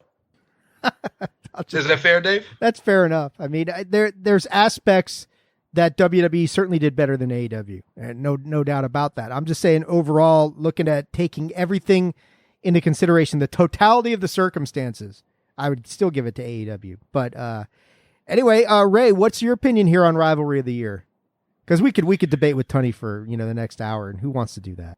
Next whatever show we're all on, that's a legit debate we can go into in depth. I think an hour-long debate. It's a real question. I was about to say, it's a good conversation. If we do have this debate and an argument, I need to go grab a new bottle. Yeah, grab me one too, AJ. I need to grab a bottle, and I don't drink. I got a perfect thing for you, Dave. Why don't you be the judge of Kangaroo Court and come up with firm opinions on each side, and you conduct Kangaroo Court? That's certainly a possibility. We will have to revisit that in 2021 once this shithole of a year is behind us. But Ray, what do you got for your Rivalry of the Year, man? So I think in terms of just pure rivalries, Sasha and Bayley, and I think McIntyre Orton were better. But when I think Rivalry of the Year, I think both of those feuds lasted 2 or 3 months. You guys are going to groan, but the Rivalry of the Year to me was the Mysterios versus Seth Rollins, the greater good. The reason being, they started feuding. I usually don't like when someone tells me what to do, but they started feuding back in October, right? And they didn't stop feuding until last month. Also, add to the fact they've had really good matches in between, but look at all the people that have been involved in this feud. Dominic made his debut. Murphy finally got a big push out of it. We've got the introduction of Aaliyah and Angie Mysterio, which is Aleister Black was involved and turned heel because of this feud. Humberto Carrillo got the only TV time he got all year because of this feud. The AOP initially were a big part of the feud because they were the ones that caused Seth Rollins to turn. Joe and KO. KO got his first Mania win in moment out of this. It all started with Ray and with Seth. So, and more importantly, it encompassed the majority of the year. So I got to go with that. And also, this is probably the only chance we'll get to really talk about the beauty that was Seth Rollins' heel turn all year, because he's been forgotten about based on so many other great performances by other people. But show some love to the Mysterios versus the greater good and Seth Rollins. I really do think, while they may not have had the best moments in terms of rivalries, in totality, they got to have it. I mean, it's a good call, Ray, because it's an example of how WWE can do, long-term booking if they really want to. And they can do it pretty well if they really want to. They just, get lazy and say, we got to hot shot this shit to the end. But yeah, like you're saying, Seth and the eye for an eye match notwithstanding, because that was just absolutely dumb as fuck. But beyond that, there were some really good moments through the year between them. AJ's laughing because he remembers that episode. I'm more surprised that wasn't one of the disappointments. I'm actually somewhat proud of all of us. That I should have done that. Yeah, the eye for an eye match. Pat yourself, Barry Horowitz yourself, AJ. My Rivalry of the Year, I love the calls on Sasha and Bayley. I do. But I went in a direction, Ray had mentioned it while he was talking about his. Mine's Drew McIntyre versus Randy Orton for Rivalry of the Year.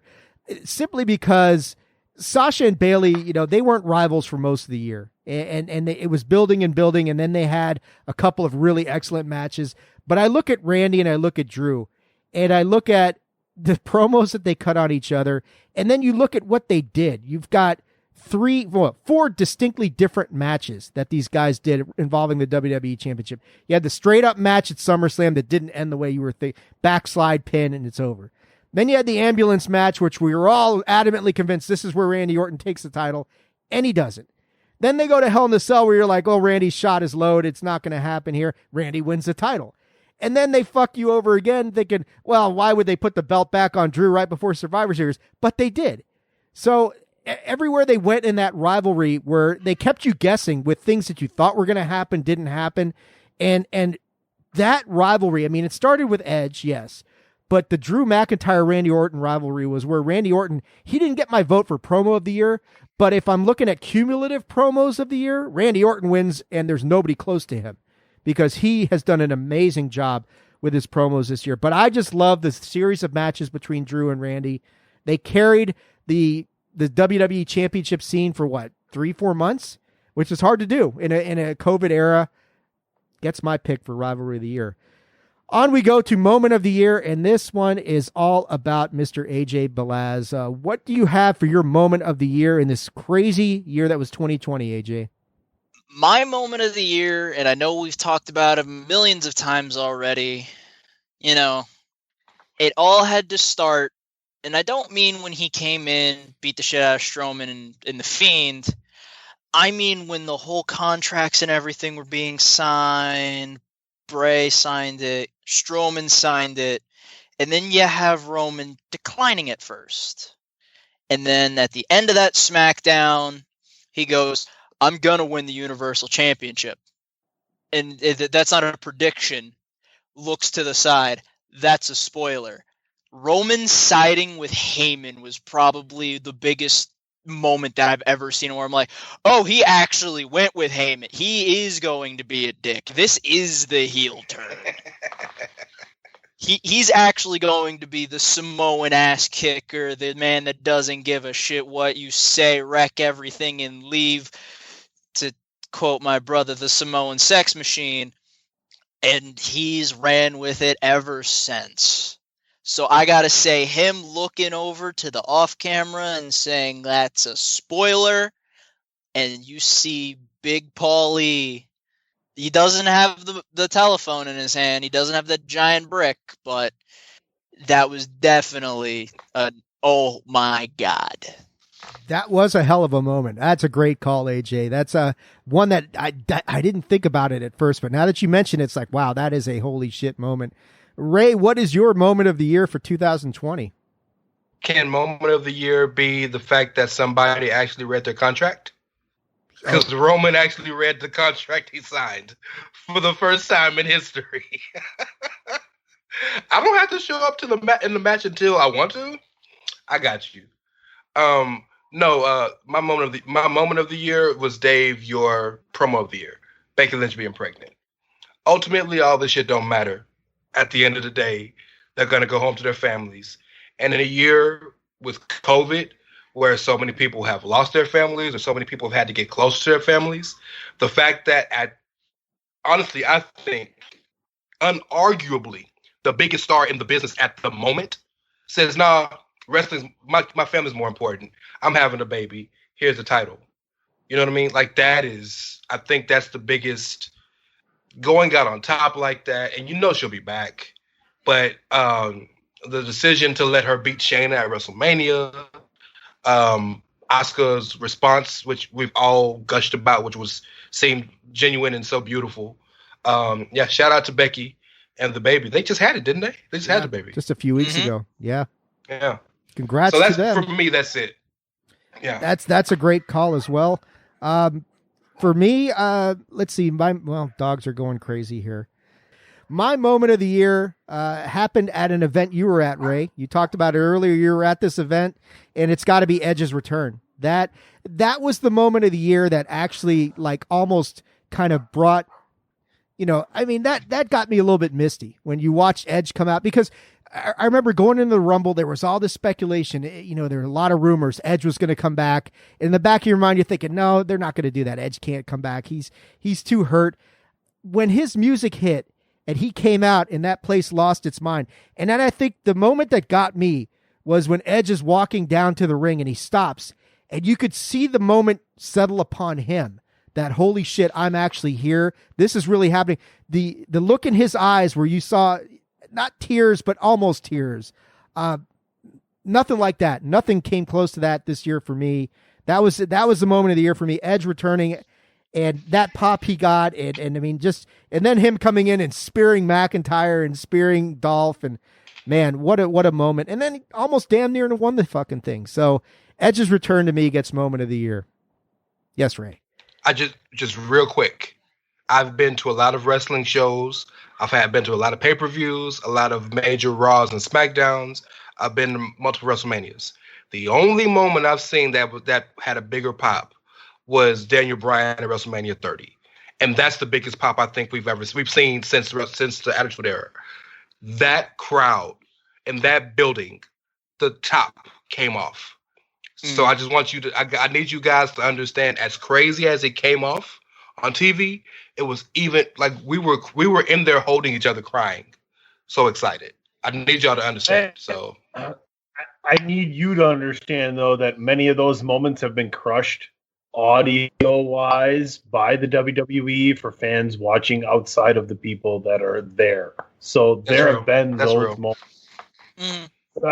Dave and I have argued about things that I've been to and he's been to where we said there's been boos, and on audio, TV-wise, you hear cheers. So I mean, I could still tell you the biggest pop I've ever experienced was WrestleMania 32 when fucking Stone Cold Steve Austin came out.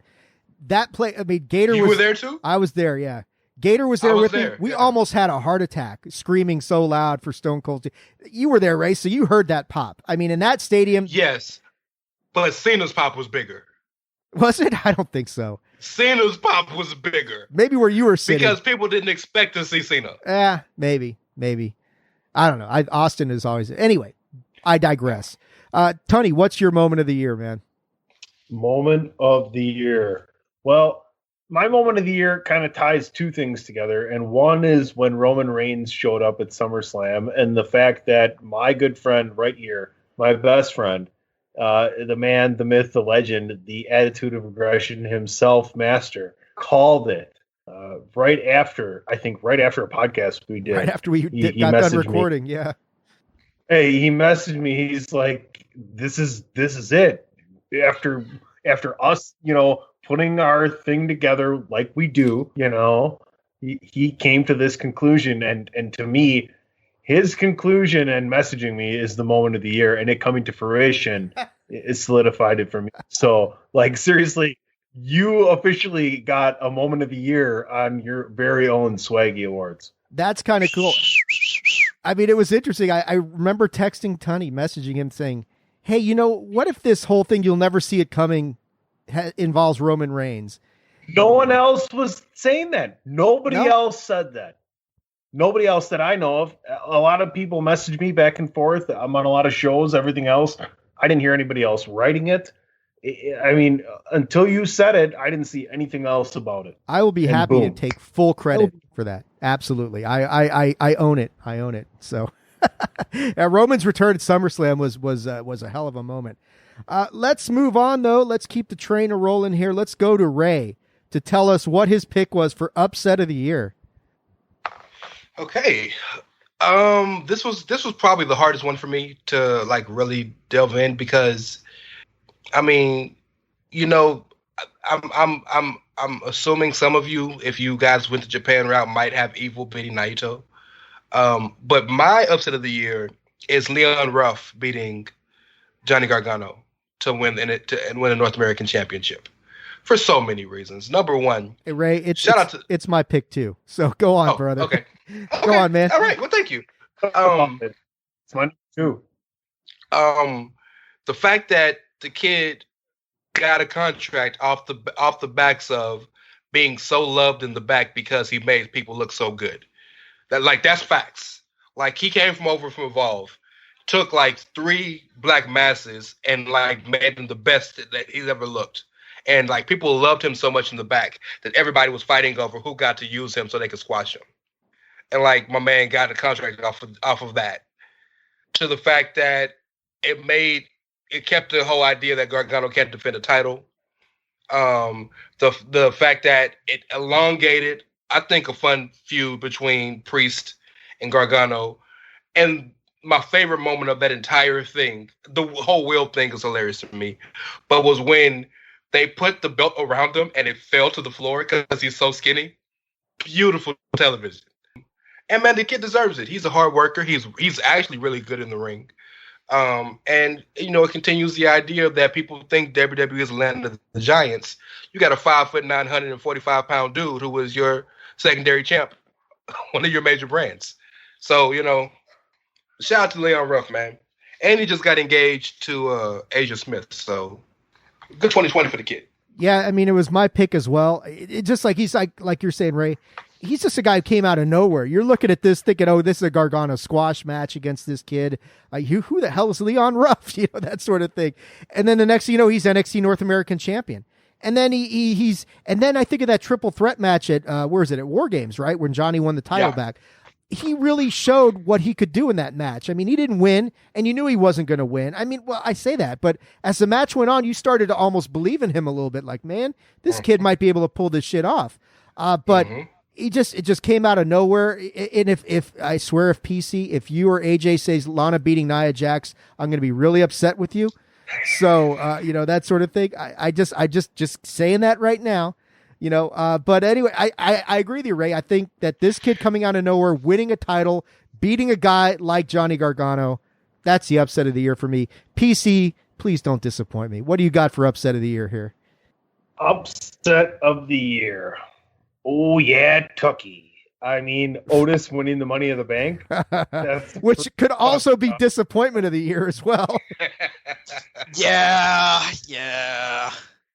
That's my upset of the year. I mean, the guy didn't even he did not even literally make it one rung up the ladder, but he still won the Money in the Bank. That's an upset, folks. That's an upset. And he should be upset, yes, about how he got handled in the storyline with said briefcase. The real upset of the year is the fact that he kissed Mandy Rose. That's an upset. That is an upset. upset. I know, right? That is an upset. Could be disappointment of the year to a lot of people, but it's an upset. No, the disappointment for that is he lost Mandy and Tucky. Yeah, what a shit year for Otis. But now he's got Gable teaching him, so it's going to be okay. AJ, what's your upset of the year, man? What's that? Maybe with everything he lost, he'll find a career. Sorry. Maybe. Wow. Well, he wasn't going where he was, so go ahead. Well, someone mentioned it. Upset of the year is Lana being soul survivor. No, I'm kidding. God, no. God, Christ, no. No. It's okay, Ray. Actually, you mentioned what my upset of the year is already. I love the Leon Ruff. I like it a lot.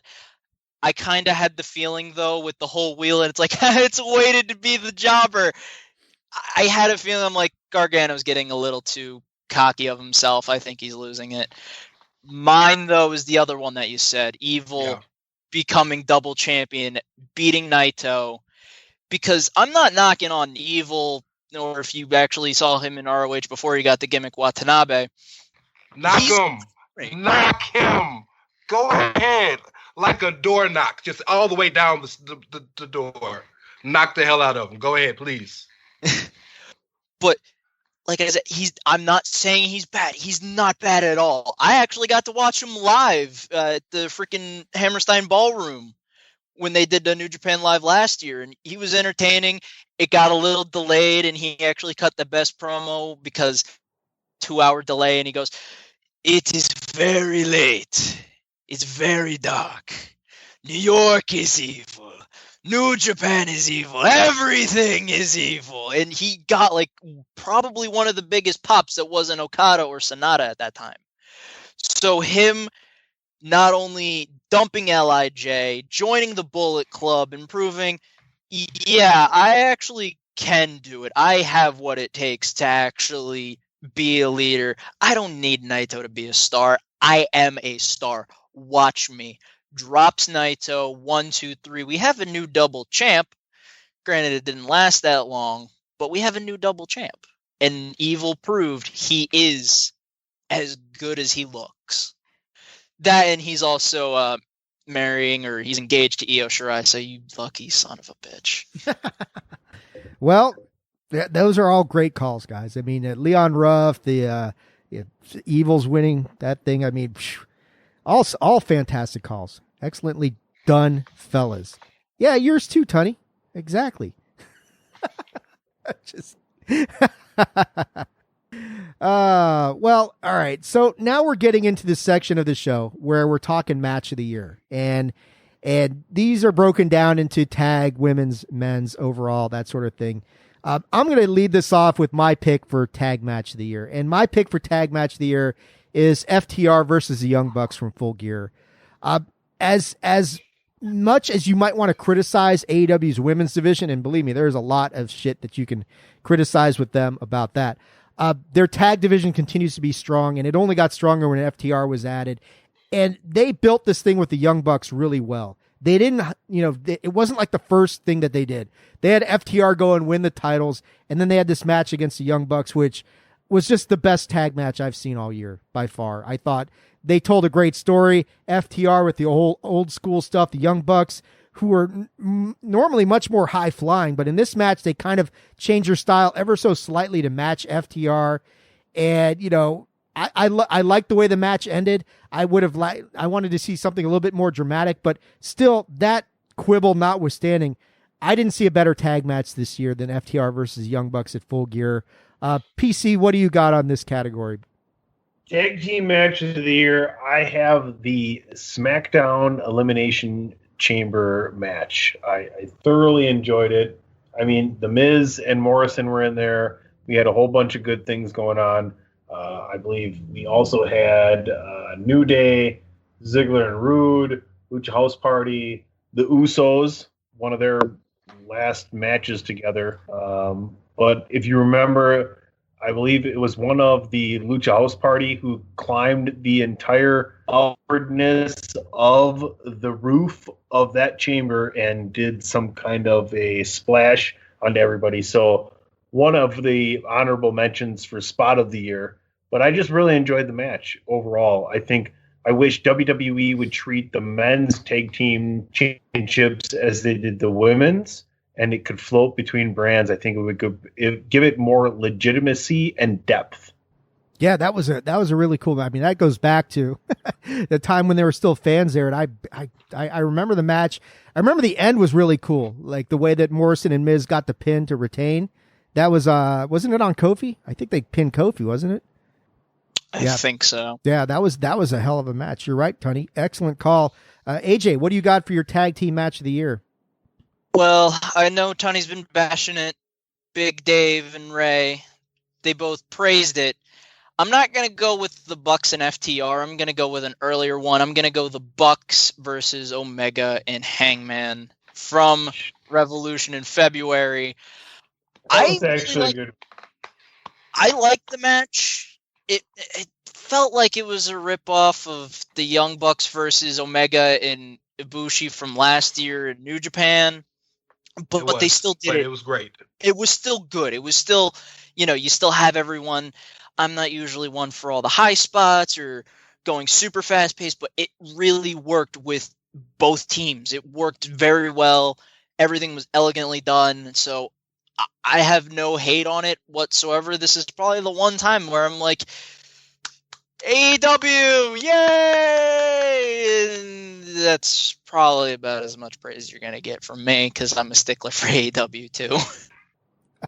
Yeah, I'd actually forgotten about that match, but that was a hell of a match. I mean, that one went a long, long time, and Page and Omega retaining didn't seem very likely in that scenario, but I think it did add some element to the whole FTR versus Young. But you're splitting hairs here, 6 and 1/2 dozen in the other. Ray, what do you got for your tag team match of the year? Young AJ is spot on. I also have the Bucks versus Hangman and Kenny Omega. Let's set the scene here. AEW gets two things right. They get tag team wrestling right, and what they have done with Hangman Page has been fantastic. He should have been pushed higher, but I mean, he's consistently, in my opinion, the most engaging star they have. But not only was the match, and you were spot on about talking about the Bucks versus the Golden Lovers, which is one of the greatest tag matches I've ever seen in my life. If you've ever seen that match, it is fantastic. It's funny how the Bucks actually wrestle good matches when they give a shit about the match. And then interesting to think about. But not only was the match impeccably wrestled, but the story behind it was beautifully, fantastically told. Hangman not feeling like he's good enough to be a part of the elite, drifting away. Him and Kenny kind of doing the strange bedfellows. We're both in the elite, but we never rocked with each other. If you remember when the Bullet Club imploded originally, Hangman sided with Cody over Kenny. So he always was kind of like, yeah, like I rock with you, but I don't rock with you. And if you watch their initial matches, they had that. They didn't get along, but they were great together. And then they got closer and closer. And the Bucks made Kenny choose. Look, we can have a great match, but like this dude is like, he's starting all this drama against us. Who are you with, Kenny? We're the elite. Are you with us or with Kenny or with Hangman? Kenny chose Hangman. And that all of that led to the reason why Kenny's this big douche nozzle now. Because all that started from this feud, right? Fantastic match, fantastic build, fantastic feud. This is one of the times I enjoy the fact that AEW doesn't often continue feuds over and over and over again. But this is one of the few times where like I wish they would have like revisited this because it was so good and the feud was so perfect. Give them credit. Yeah, that's it for me. I just got to say, man, I never thought that I'd hear the word douche nozzle used by anybody other than my daughter. So shout out to Rey Cash for the use of the word douche nozzle. You're welcome. Daughter. My daughter, yeah. Well, she's Wow. 18 now, so she's far more intelligent than I am. So that sort of thing. I was going to say, I haven't heard douche nozzle in a while, so as soon as I heard that, I'm like, wow, that just took me back to high school. That's right. Douche nozzles for the win. That should be the alternate title to this episode. Well, let's keep the train rolling here. On to women's match of the year, and this one is PC Tunney's category to lead us off. What is your women's match of the year? Sasha, Bailey, Hell in a Cell. It was the preview to Sasha being a Mandalorian. The way she moved in that match was excellent. And the way Bailey like ad-libbed, like her asking the ref to tape the sticks together because she was sweaty, her talking to Michael Cole, like I just thoroughly enjoyed that match. It was way earlier than I wanted that rivalry to culminate, but it did a good job. And who said it's culminated? So that's what I got. Culminated for now. AJ, what do you got for women's match of the year? I also agree that Hell in a Cell match was phenomenally done. Again, I still wish that we had our little Mania storyline that we made up, but bringing it all together at Hell in a Cell, actually using every weapon you could possibly find, I would have been a lot more impressed if they actually did bring in a kitchen sink, because they literally brought everything but that. So that was, and like I said, from that was the low-rated Hell in a Cell for me when I did the reviews, where I'm like, it wasn't as good as Drew and Orton or Roman and Uso, but that was still a damn good match. Ray? Sasha Bailey, Hell in a Cell. And I think the part neither of you two mentioned was this was the match where Sasha kind of got her mojo back. Remember, Sasha never won a Hell in a Cell. Sasha never really defended the championship. Sasha never beat Bailey. She broke all three of those in the same match in the same night. And that's what propelled her and gave her the power to go Tornado DDT Boba Fett on Tatooine. Without those accomplishments, it wouldn't have happened. So, this is the best women's match of the year. I think that's the actual accomplishment right there, is doing the jetpack tornado DDT on the Boba Fett right there. They need to do that for real. That'd be great if she shows up. If she shows up in her Mandalorian outfit at like WrestleMania or some shit like that. So I'm down. My pick for women's match of the year, it's got to be Lana versus Nia Jax. No, I'm. Well, that's been our show, guys. Yes. Thanks for listening. I just destroyed the credibility of the show. I just gave Ray like 2 heart attacks in one. No, this women's match of the year is unanimous, because for me it's Sasha versus Bailey, Hell in a Cell as well. It is a unanimous category, only the second one of the Swaggies here this year. Yeah, that match was something else. I mean, and I agree with you, Ray. That's where Sasha really got her mojo back and became the boss. She really became the boss again. I mean, the way that Bayley had that incredible run and had been so impressive the whole time. And then for Sasha to get her to tap out with that bank statement using the chair, what a great way to actually emphasize this is how I'm going to beat her to end this reign. Yeah, I'm with you. Sasha versus Bayley, Hell in a Cell, best women's match of the year for me. AJ, men's match of the year. This is a big one. What do you got in this category, man? Men's match of the year. It actually is a little different because I have the men's match and the overall match, two different things. That's perfectly acceptable. And they're both men's matches, but for the men's match of the year, I'm going to have to give it to one of the two boyhood dreams that one Tetsuya Naito actually got to accomplish, defeating Kazuchika Okada to become the double champion from Wrestle Kingdom. There's no better way. He actually got to have that feel-good moment. I almost wanted to put that as moment of the year, either him winning at Wrestle Kingdom finally, because the whole storyline, he's not good enough for the world title. That's why he's the Intercontinental Champion. And let's not forget, he did win the G1 one year, and there was a fan vote to determine if they wanted the main event to be the G1 winner and the world champion, or Nakamura and Tanahashi for the Intercontinental, and the Intercontinental won. And that won. So he finally got that big moment. He finally got to win the match. It was a great match. Not my overall, though. Well, we will get to that in a moment. Ray, judging by your reaction, you might agree with young AJ on this. I don't, because that wasn't the best match. Period. I enjoyed Jay and Naito more personally, and that damn you Kenta, I'm a Naito mark, so yes, that night had my heart. Crazy how 2020 has made us forget about that moment. But no, my match of the year is Walter versus Iggy Dragonfly. What a match. Jesus Christ. Get his name right, Ray. That's so disrespectful. Something like that. Iggy Dragonfly. God, that's the second alternative title to this. Ilya Dragunov. Jeez, you guys. That guy. You guys are killing me. In this kind of where we've gotten in wrestling, you don't have very many legit big men. Walter is as legit a big man as they come. But not like, other than maybe Taker, Roman, I don't know if he counts as a big man, but like, not many big men wrestle better against smaller guys like Walter does.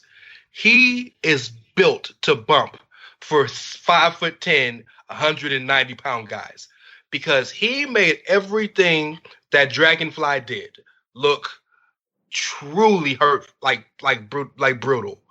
And so many times in that match was I like, and mind you, I've watched ECW at its height. I've seen IWA Mid-South.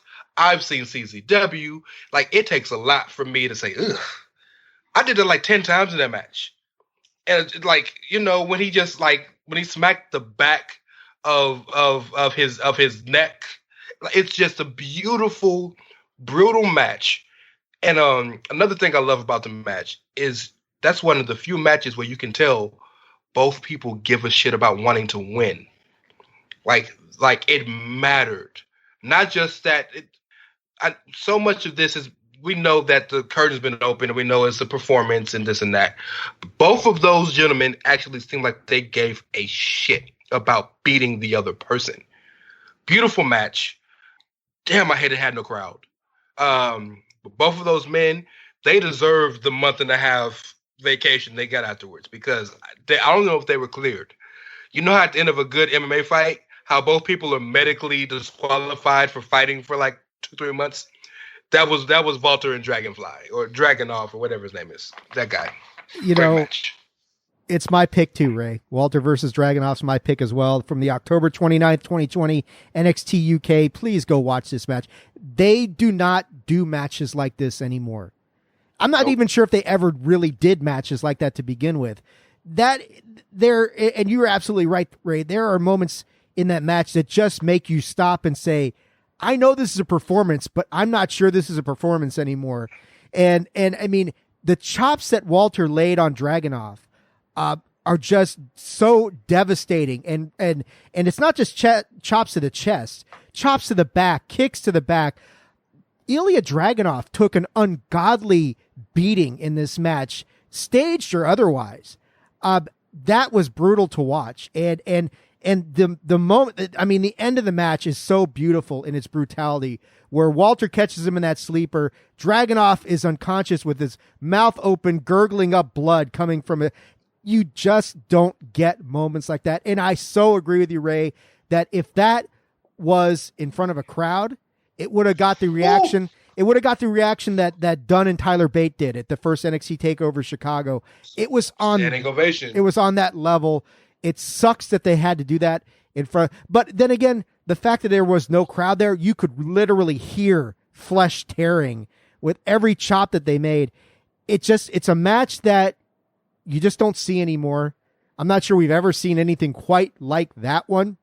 And yeah, I mean, shout out to both those guys for just an unbelievable performance. It's my men's match of the year. PC Tunney, what do you got for your men's match of the year? It's the Royal Rumble. Good call. And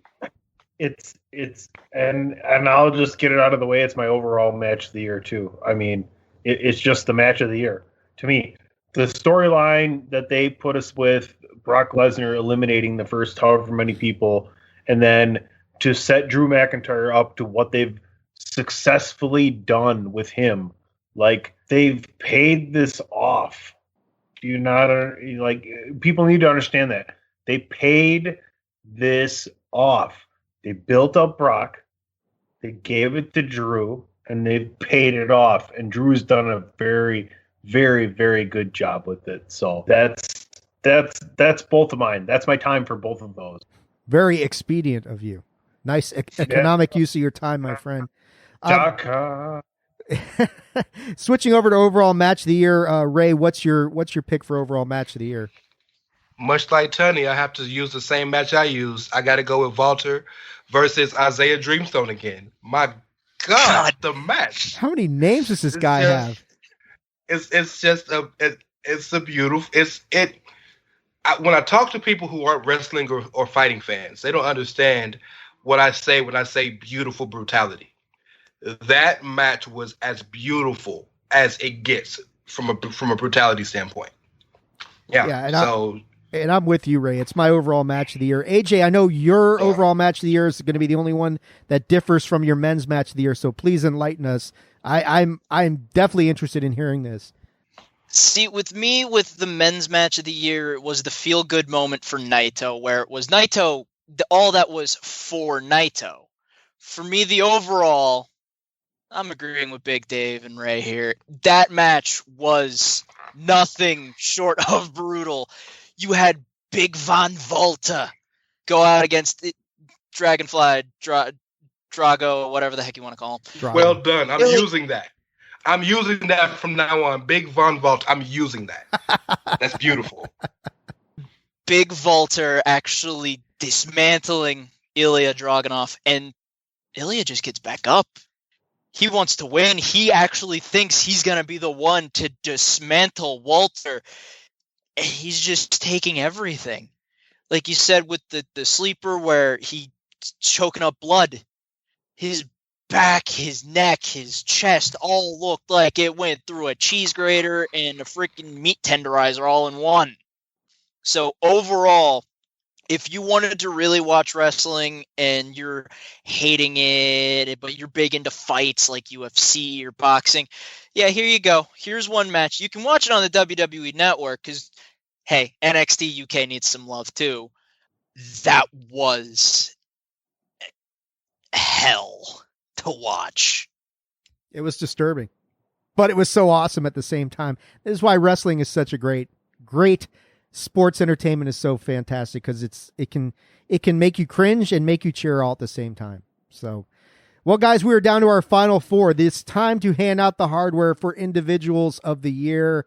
I get to kick this thing off. Female wrestler of the year. For me, it is the boss, Sasha Banks. I got to give it to Sasha. She, the latter half of the year, just what she's done in the latter half of the year since she found her footing against her former best friend, the match at Hell in a Cell, actually defending the fucking title at SmackDown. Finally, a successful title defense. She made Carmella look good. I mean, Carmella's improved some, but she had a good match with Carmella at TLC. All the stuff with the Mandalorian. Sasha and Bayley both. I mean, you could make the argument for co-women wrestlers of the year. Could be either of them, could be both of them. They carried the division with Charlotte gone, with Becky gone. I think at the end of the year, and I know Bayley's dealt with some personal issues, and that issue notwithstanding, I thought Sasha pulled ahead at the end of the year. I'm giving Women's Wrestler of the Year to Sasha Banks. PC Tunney, what do you got here? Everything you just said times 10. I'm giving it to Bayley just for a little bit more consistency, and that's the end of it. So works for me. AJ, what do you got here, man? For me, nobody's ready for my pick for this one because it has to be Asuka. Winning Money in the Bank, doing everything. The first person to do everything for women's wrestling in WWE, winning the Royal Rumble, Money in the Bank, all the belts, including the NXT. Just not the UK, but regardless. And combined with every single women's championship that there has been in WWE history, I'm pretty sure as this recording, she is 1,002 days with cumulative with every single reign that she has. And the only person she's behind is Moolah. Wow. Damn. You're not wrong. That's a hell of a pick as well. If there's anything bad, she's on Raw, which their women's division has been kind of a wreck since Becky left, that sort of thing. But I love the pick, AJ. She is a standout on that roster. Ray, what do you got for Women's Wrestler of the Year, man? To be fair, Moolah went years without defending that belt too. So yeah, that is true. Yeah. So give Asuka some love. Also, Charlotte's back there. Yeah, Charlotte, that'll help. And it's only a matter of time before Charlotte stabs Asuka in the back, and that kicks off that feud. So we'll see how long that lasts. And Naomi is healthy, so Naomi should be coming back too. Okay. And Becky can't stay pregnant forever, so motherhood's going to get old after a while. Hey, that begs the differ. That's the title of this episode. Motherhood gets old after a while. And don't forget, they still got Lana. Yeah, Women's Wrestler of the Year possibly there. Lana. Women's Wrestler of the Year, Lana. Moment of the Year, Lana being sole survivor. Moment, yeah. The table winning non-consecutive matches. Okay, from May 19th, 2019 to October 25th, Bayley held the championship for 140 plus 380 days. What is that? 520 days? Are you talking about 2019? Yes. Through 2020. Yes. With the exception of 5 days when Charlotte beat her, she held the title from May until of last year to October of this year. The answer's got to be bad.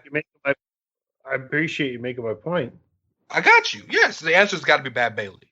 With all due respect to Sasha, Sasha had a great year as well, but Bayley carried the company, not the women's division, the company for most of the year.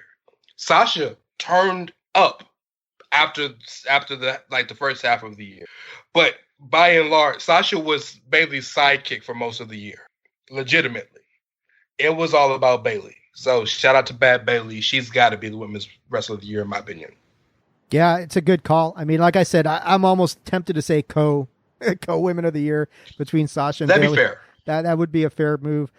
Tag team of the year, PC Tunney. This is your category to lead. What do you got here? Tag team of the year. You know, this is the one I struggled the most on, to be honest with you. It was really interesting. Like I almost wanted to give it to an Impact tag team, to be honest with you. Yeah, AJ's about AJ, to you might faint. AJ might actually have them for his tag team of the year. But instead of looking upwards on the map, if you will, shout out to the hemisphere that isn't southern but is opposite of that. But I had to stay within the realm of the gigantic, global media conglomerate, and I'm going to give it to the ones that have been the most consistent, and the ones that are growing, and the ones that are going to continue to grow. And I want the smoke. So the Street Profits for me are the tag team of the year. Ray holds up the cup. That's a great call, man. The Street Profits really came through this year and kind of got to the point where they really ascended. You know, came from just kind of being a comedy act to really showing. And the match they had against the New Day at Survivor Series was an excellent match. Oh, not only that, but they had the things with the Viking Prophets or whatever, the Viking Warriors, War Prophets, Viking mean, Machine. The two guys that I've had drinks with at the bar that have beards and don't, talk in complete sentences, to be honest with you, but they're great guys. That's just a shoot. But anyway, I mean, the Street Profits, yes, they're doing everything right, and I can't wait till they get to the next level, because that's coming soon. Once crowds come back, I think people need to know that the Street Profits are going to continue to ascend as characters. Like, it's really hard for brand new people to start off with the crowd and then get put into this thing where there's no one around you, and it's hard to judge what you're doing right and what you're doing wrong. So just wait till we get back to normal, whether it's 3 months, 9 months, 18 months. The Street Profits are here to stay. And if you're smart, you want the smoke too. I want the smoke. Wait, we're not going to talk about that on the air. AJ, what do you got for your tag team of the year, man? Hey, man, I would love some of that smoke. Not gonna lie. Tony, hold your breath. Hold on, because you did mention my pick. You did. The walking weapon, Josh Alexander, all ego, Ethan Page, the North, going to Ray's thing with Bayley, with the longest reigning women's champion probably for a while that they have. The North were their tag team division. They literally brought it. They had to bring the Good Brothers. They needed to bring the Motor City Machine Guns to actually do something. The Rascals, they did a good effort, but they didn't bring everything. They didn't beat them.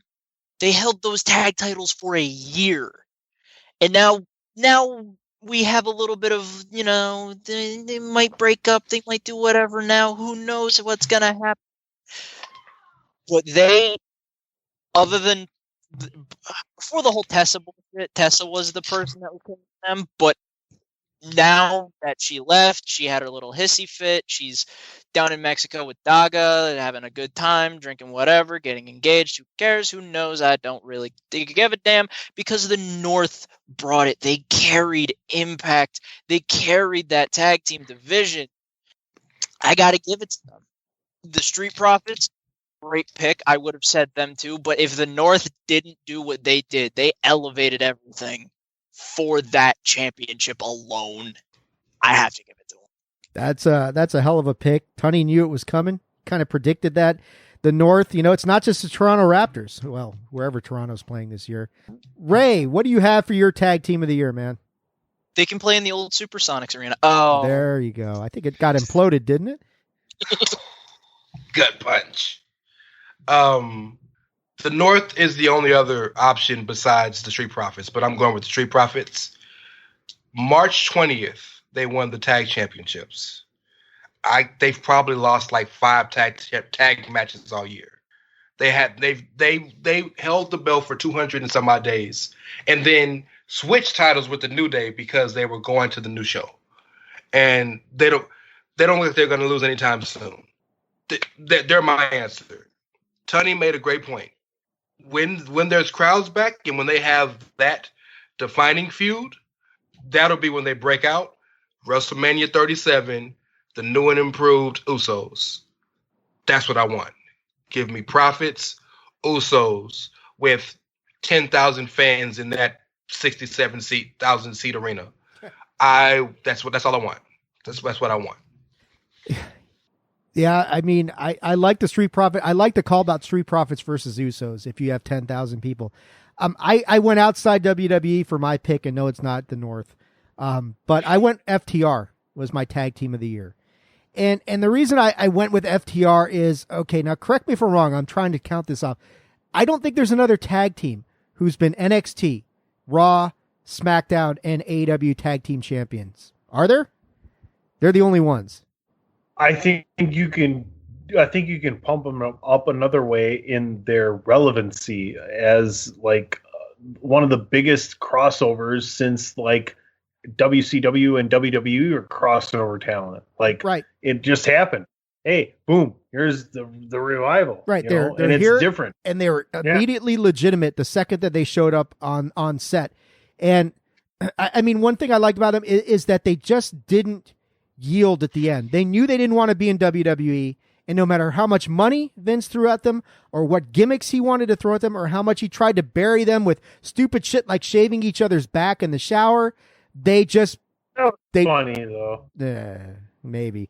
No, the itching powder is hilarious. I don't give a shit what nobody says. That is hilarious. I just thought that they played out their contract. They did what they were supposed to do. They went to AEW. They were immediately relevant. They get themselves lined up with Tully Blanchard, which was great because most of us, I mean, Tunney, we've said it numerous times, the Revival always reminded me of the Brainbusters. So to have them align with Tully Blanchard was so perfect. And then they break out the Spike Pile driver. They break out Power and Glory stuff. They are such a tribute and a throwback to old school wrestling. And it carried over in AEW. And then they dethroned Page and Omega, who had held the title for most of 2020, put on that match of the year quality match that I had with the Young Bucks.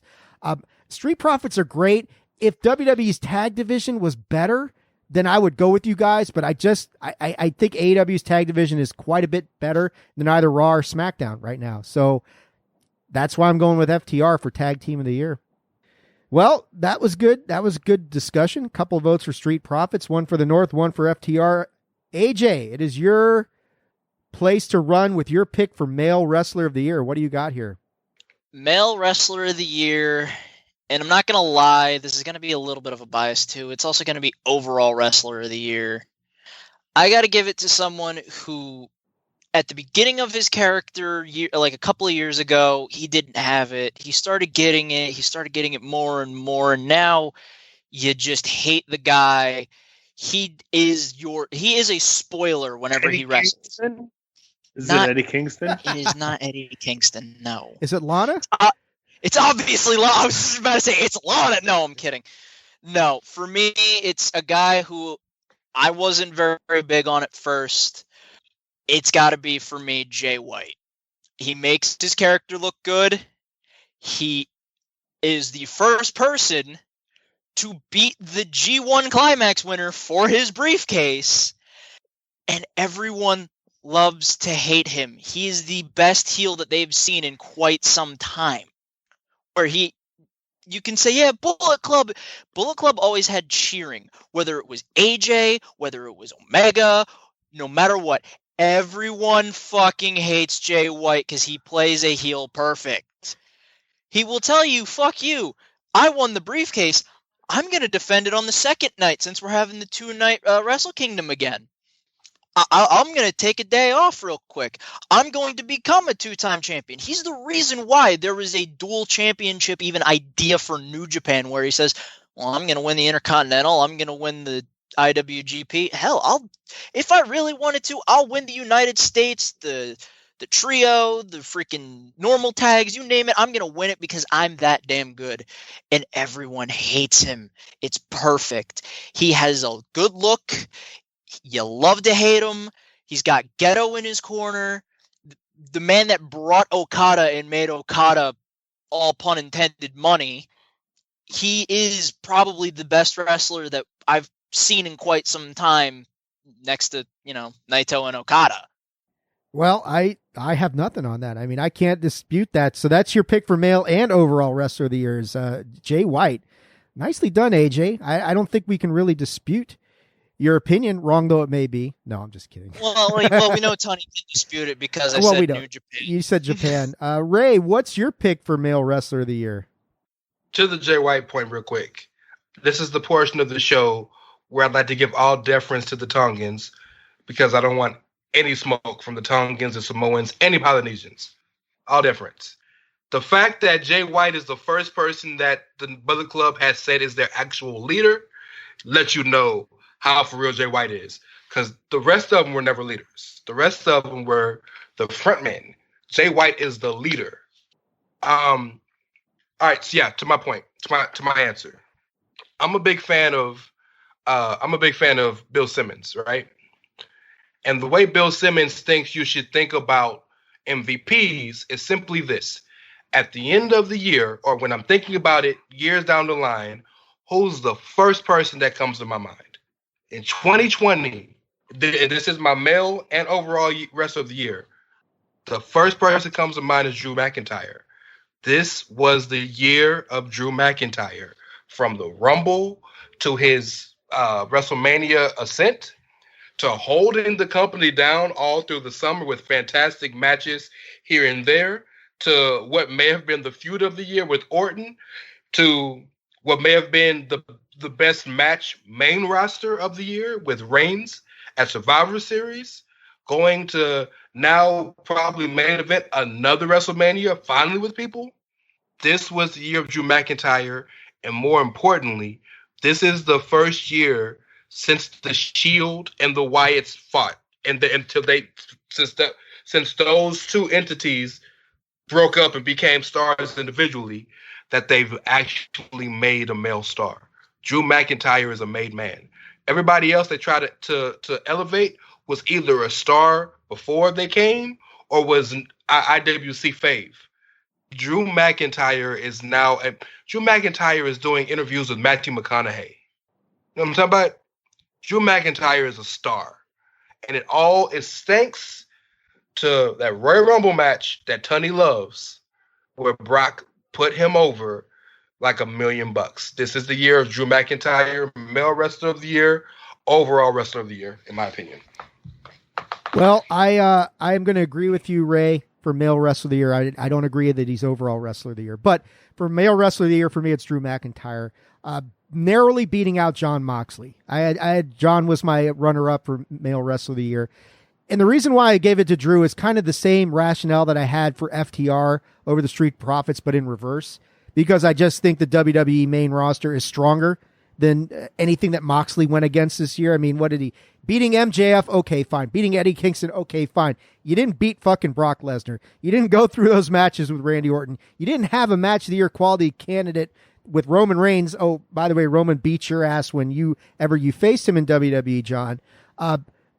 Not taking anything away from Moxley because he had a tremendous year anchoring AEW and leading their surge in popularity. But when you look at the body of work that Drew McIntyre put in, and like Ray said, carrying the company on his back, at least until Roman got back for sure, he was the man. And I mean, and when you think about where Drew was, what was it? A year earlier at WrestleMania 35, they fed him to Roman because they wanted a feel-good story for Roman to come back from leukemia. Roman beat him. This is the same guy who Cedric Alexander had beaten.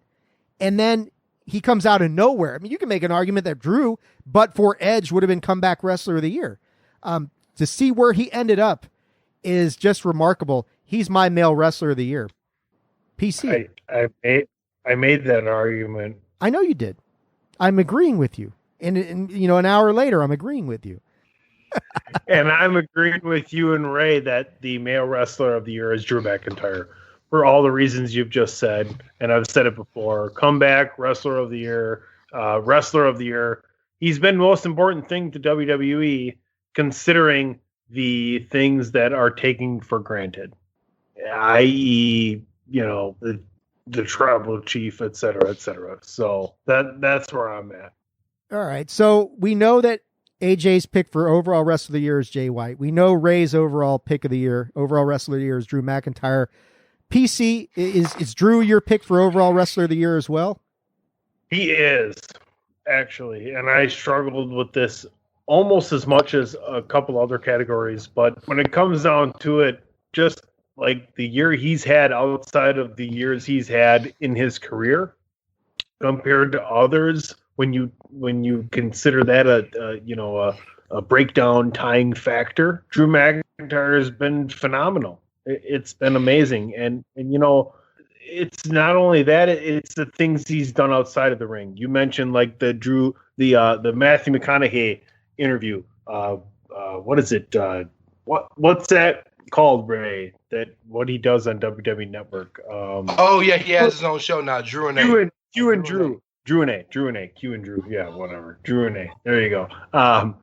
But it's just he's growing. He's growing leaps and bounds. So for me, that's what I got. Well, I guess I'm the only one who differed from overall for male wrestler of the year. My overall wrestler of the year is actually Roman Reigns, the tribal chief.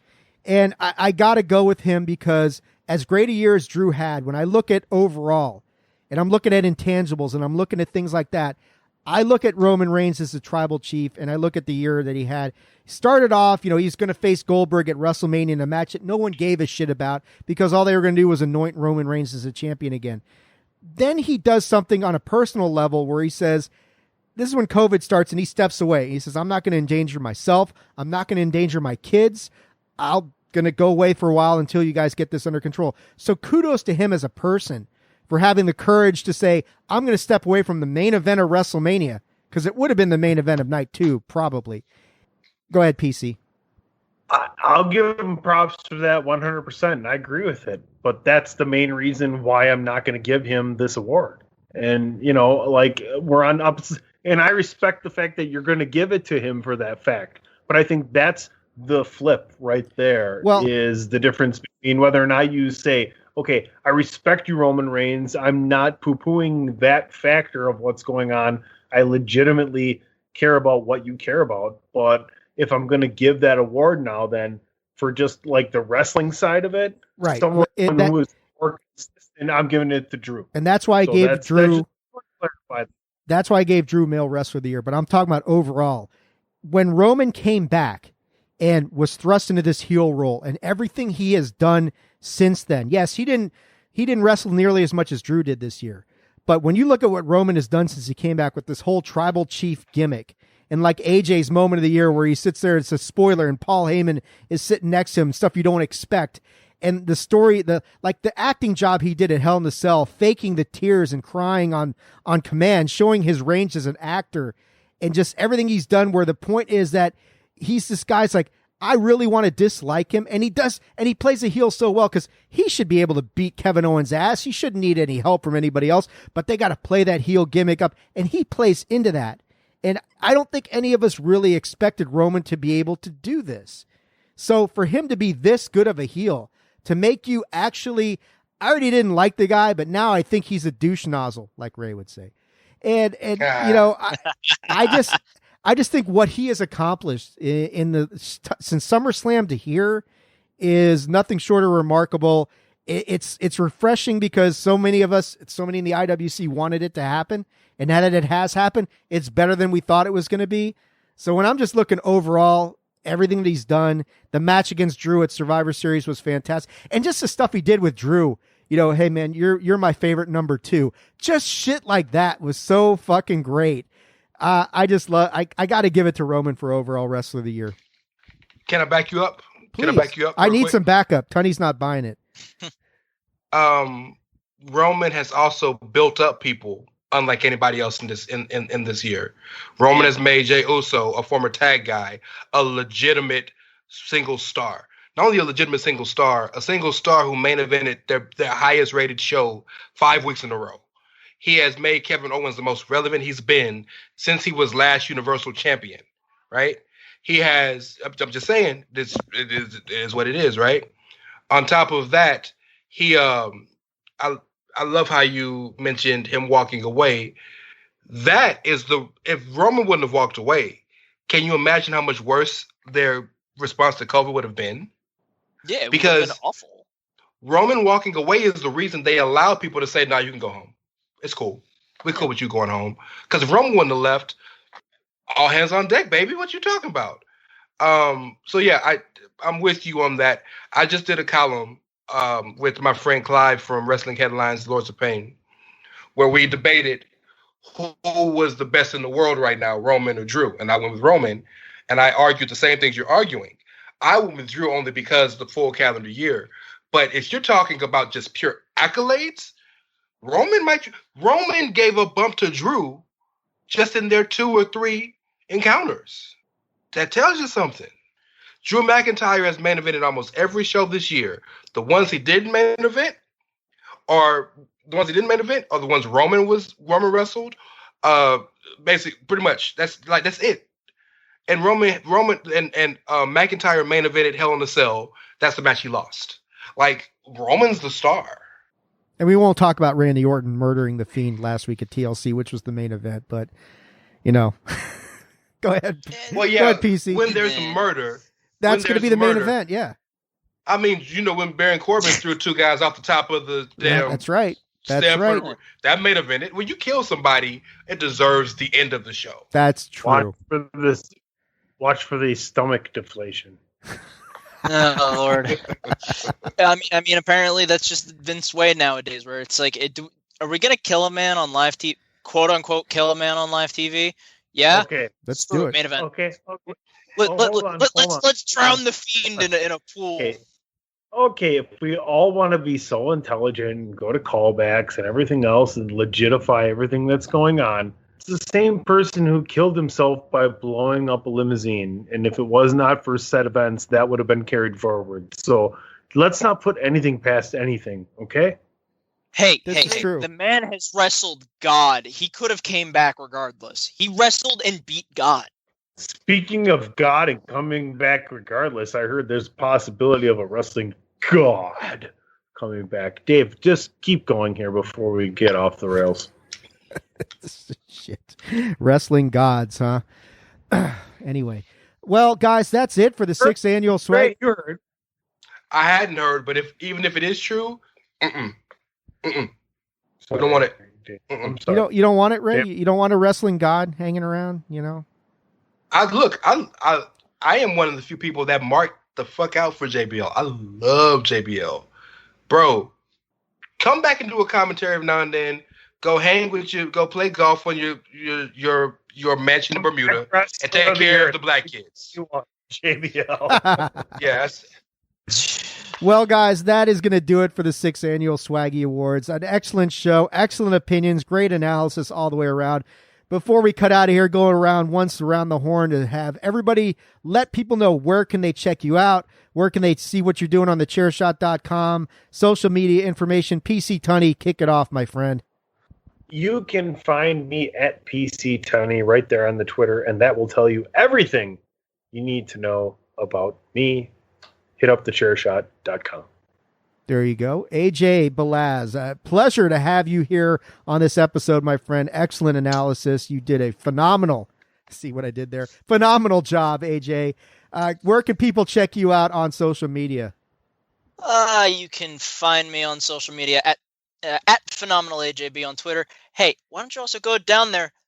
It's been 13 years since the Tampa Bay Buccaneers made a playoff appearance, so I'm happy about that. You can talk about that with me on Twitter if you want. You can also follow me on thechairshot.com.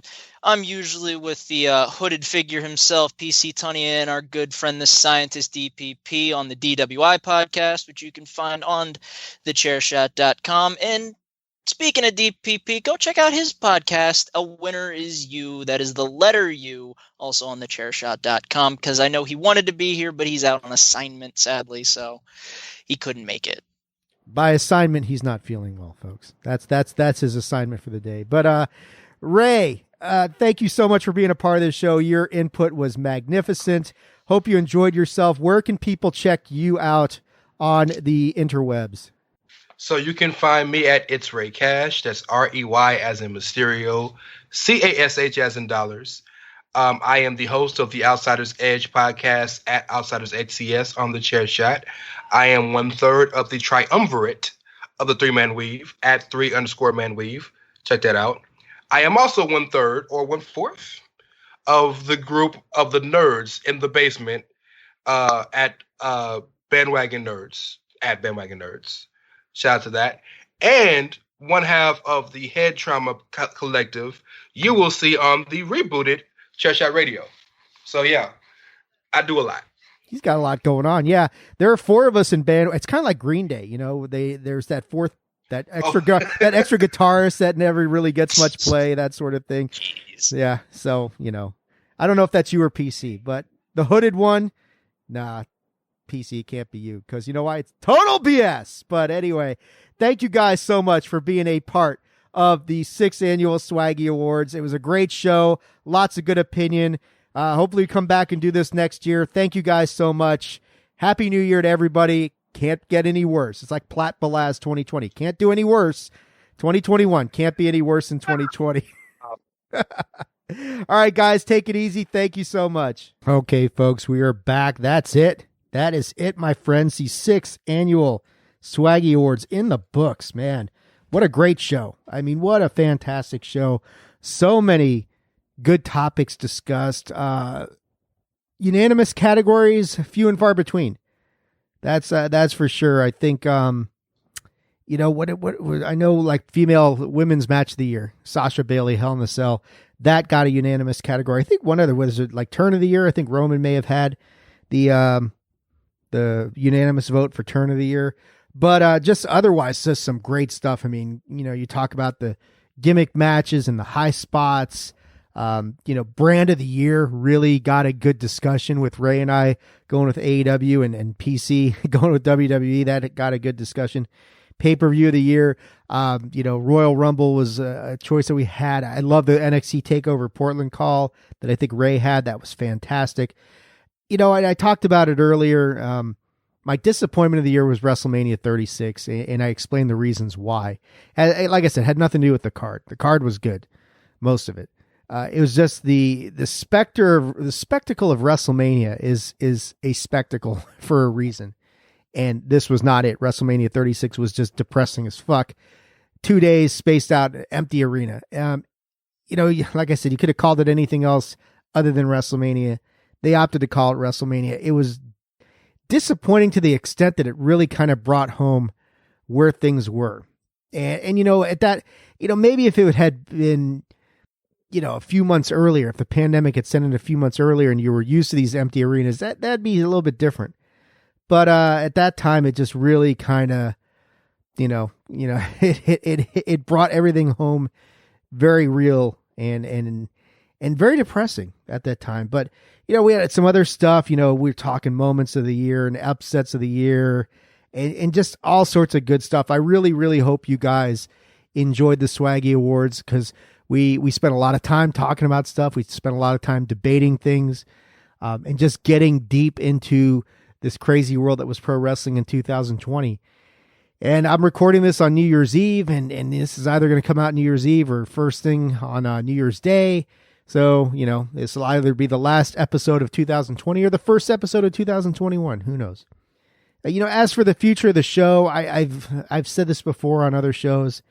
I've talked about it. I've really vacillated a lot as to whether this will be the last year, you know, of attitude of aggression. That maybe, you know, when the renewal comes up for the show in March or April, that I might just say, that's it.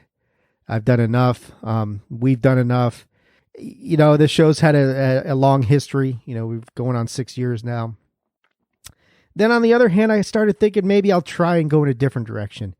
And you know, the fact of the matter is that there are so many podcasts out there that cover the current product, right? And I mean, even on the chairshot.com, which is, you know, who we're affiliated with. Attitude of Aggression doesn't put out content regularly enough to be featured on there, but you know, when we do, Greg usually puts stuff on there. You know, and they've got the DWI cover stuff, the Outsiders Edge Ray's podcast. It covers the current product. You know, you got Pot is War that covers the current product, as current as you can get and stuff like that. And I'm like, you know, I love the current product most of the time. Some stuff I have issues with. I started thinking when I first started the show, like the first few episodes of the show, even before Old Gator came on for that 6th episode where we had a co-host for quite a while. One of the things I wanted to do was to kind of go back through the WWE network and start at the beginning where pay-per-views begin and kind of review pay-per-views in chronological order, and I've really given a lot of thought about doing that again lately, like to go back to the beginning. And I know I've talked about like Starrcade 83 and Starrcade 84 on early days of the podcast on some stuff. We used to do the historical high spot stuff. And I'm thinking maybe I'll start doing that more. And that might be how we reintegrate the show, cover the current stuff here and there, but really kind of do some retro stuff and do this project. Start at the beginning and see where it takes us. People love the old stuff. They love classic wrestling far more than the current product. So why not give my own perspective? I mean, I am 52 now. I lived through much of this stuff. I have a different perspective on things because I lived through it. I have the different memory, like, talking to Tracy Smothers before he passed away, rest in peace, about that Great American Bash in 1990, things like that. So I might do that, and if I go in that direction, and I think I probably will, I want to bring in my friends. I want to bring in guys like PC Tunney or DPP or maybe even get Patrick on here or Greg or Rey Cash or Chris Platt or AJ or Andrew Balaz or any of these guys that I work with. I hope I didn't leave out anybody. I'm just spitballing things. But that'd be cool to get them on there to get their perspective on some of these old events. And that might be fun. I would love to at least get to episode 300. We're 31 episodes away right now. I just got to get more consistent. Really going to try to do that this year. Hopefully the vaccines work, the pandemic gets brought under control, and we can go from there. But, the only other thing I wanted to say is I want anybody listening to keep Greg DeMarco in their thoughts and prayers. Greg came out this week and announced he's got leukemia, chronic myeloid leukemia, same stuff that Roman Reigns had, and still does have. Luckily they caught it early. It sounds like they're going to be able to treat this, but Greg's a great guy. I've got my own history with leukemia, not me personally. My mom, she got it. She passed away from that 8 years ago. And that's not to scare anybody, certainly not to scare Greg or anything. She had a different variety entirely. But I did want to say, Greg's announced this. It was on the Greg DeMarco show. He put it on Facebook. Everybody at the Chairshot knows. Keep Greg in your thoughts and your prayers as you go forward in 2021. He's a good guy, great guy, and he's doing a lot of, he's the head honcho at the Chairshot. So, we got to keep him in our thoughts and prayers, and hopefully he gets better real soon. But my friends, that's going to do it for this episode, the 269th episode of the show, the 6th Annual Swaggy Awards in the book. We'll see what happens in 2021. A little bit of contact information for you before we head on out of here. If you want to go to the website where most of the podcast episodes are available, it is www.attitudeofaggression.com. Once again, www.attitudeofaggression.com. If you want to send an email to the show, it is attitudeofaggression@gmail.com. If you send me an email, I'll be sure to read that on the air, do my very best to answer it. On Twitter, you can follow us on Twitter @AttitudeAg, that is @AttitudeAGG. On Facebook.com/attitudeofaggression. If you go there, please hit the like button. And on Instagram, I don't do a whole lot on there anymore, but that's Attitude of Aggression, all one word. Also, if you like this episode, and if you listen to any of the old stuff, and you like that as well, and you're checking me out on iTunes or whatever, Spotify. Well, I don't even think we're on Spotify, but some of the other mobile platforms. If you like what you hear, please leave me a 5-star review. I sure appreciate it. And beyond that, guys, that's going to do it for 2020. Thank God, right? Get the fuck out of here. Get this year over with. Let's move on. No guarantees 2021 will be any better, but can't be any worse, right? I mean, you got to go into the year thinking optimistically, right? It can't be any worse than it was. And with that being said, on that uplifting, positive note, fellas, we're going to call it a year. I really hope everybody stays safe, stay healthy. I pray with everything I've got that everybody has the most happiest of New Year's Eve and the greatest 2021 of that could possibly be. Have the best year of your lives. Until next time, my friends, I'll be talking to you soon. Until then, you stay aggressive, and you guys do it with attitude. We'll catch you soon. So long.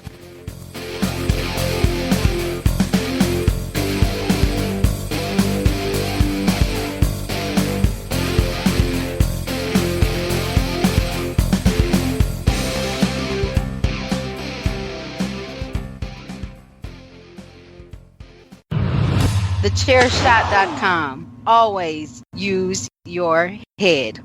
Why should you visit TheChairshot.com? TheChairshot.com is your home for hard-hitting reviews, news, opinion, and analysis with attitude. Why? Because you're smarter than the average fan. TheChairshot.com. Always use your head. This is your boy Kenny Killer telling you to make sure you check out thechairshot.com, bringing you breaking news, interviews, podcasts galore, everything pro wrestling. Make sure you check it out, thechairshot.com.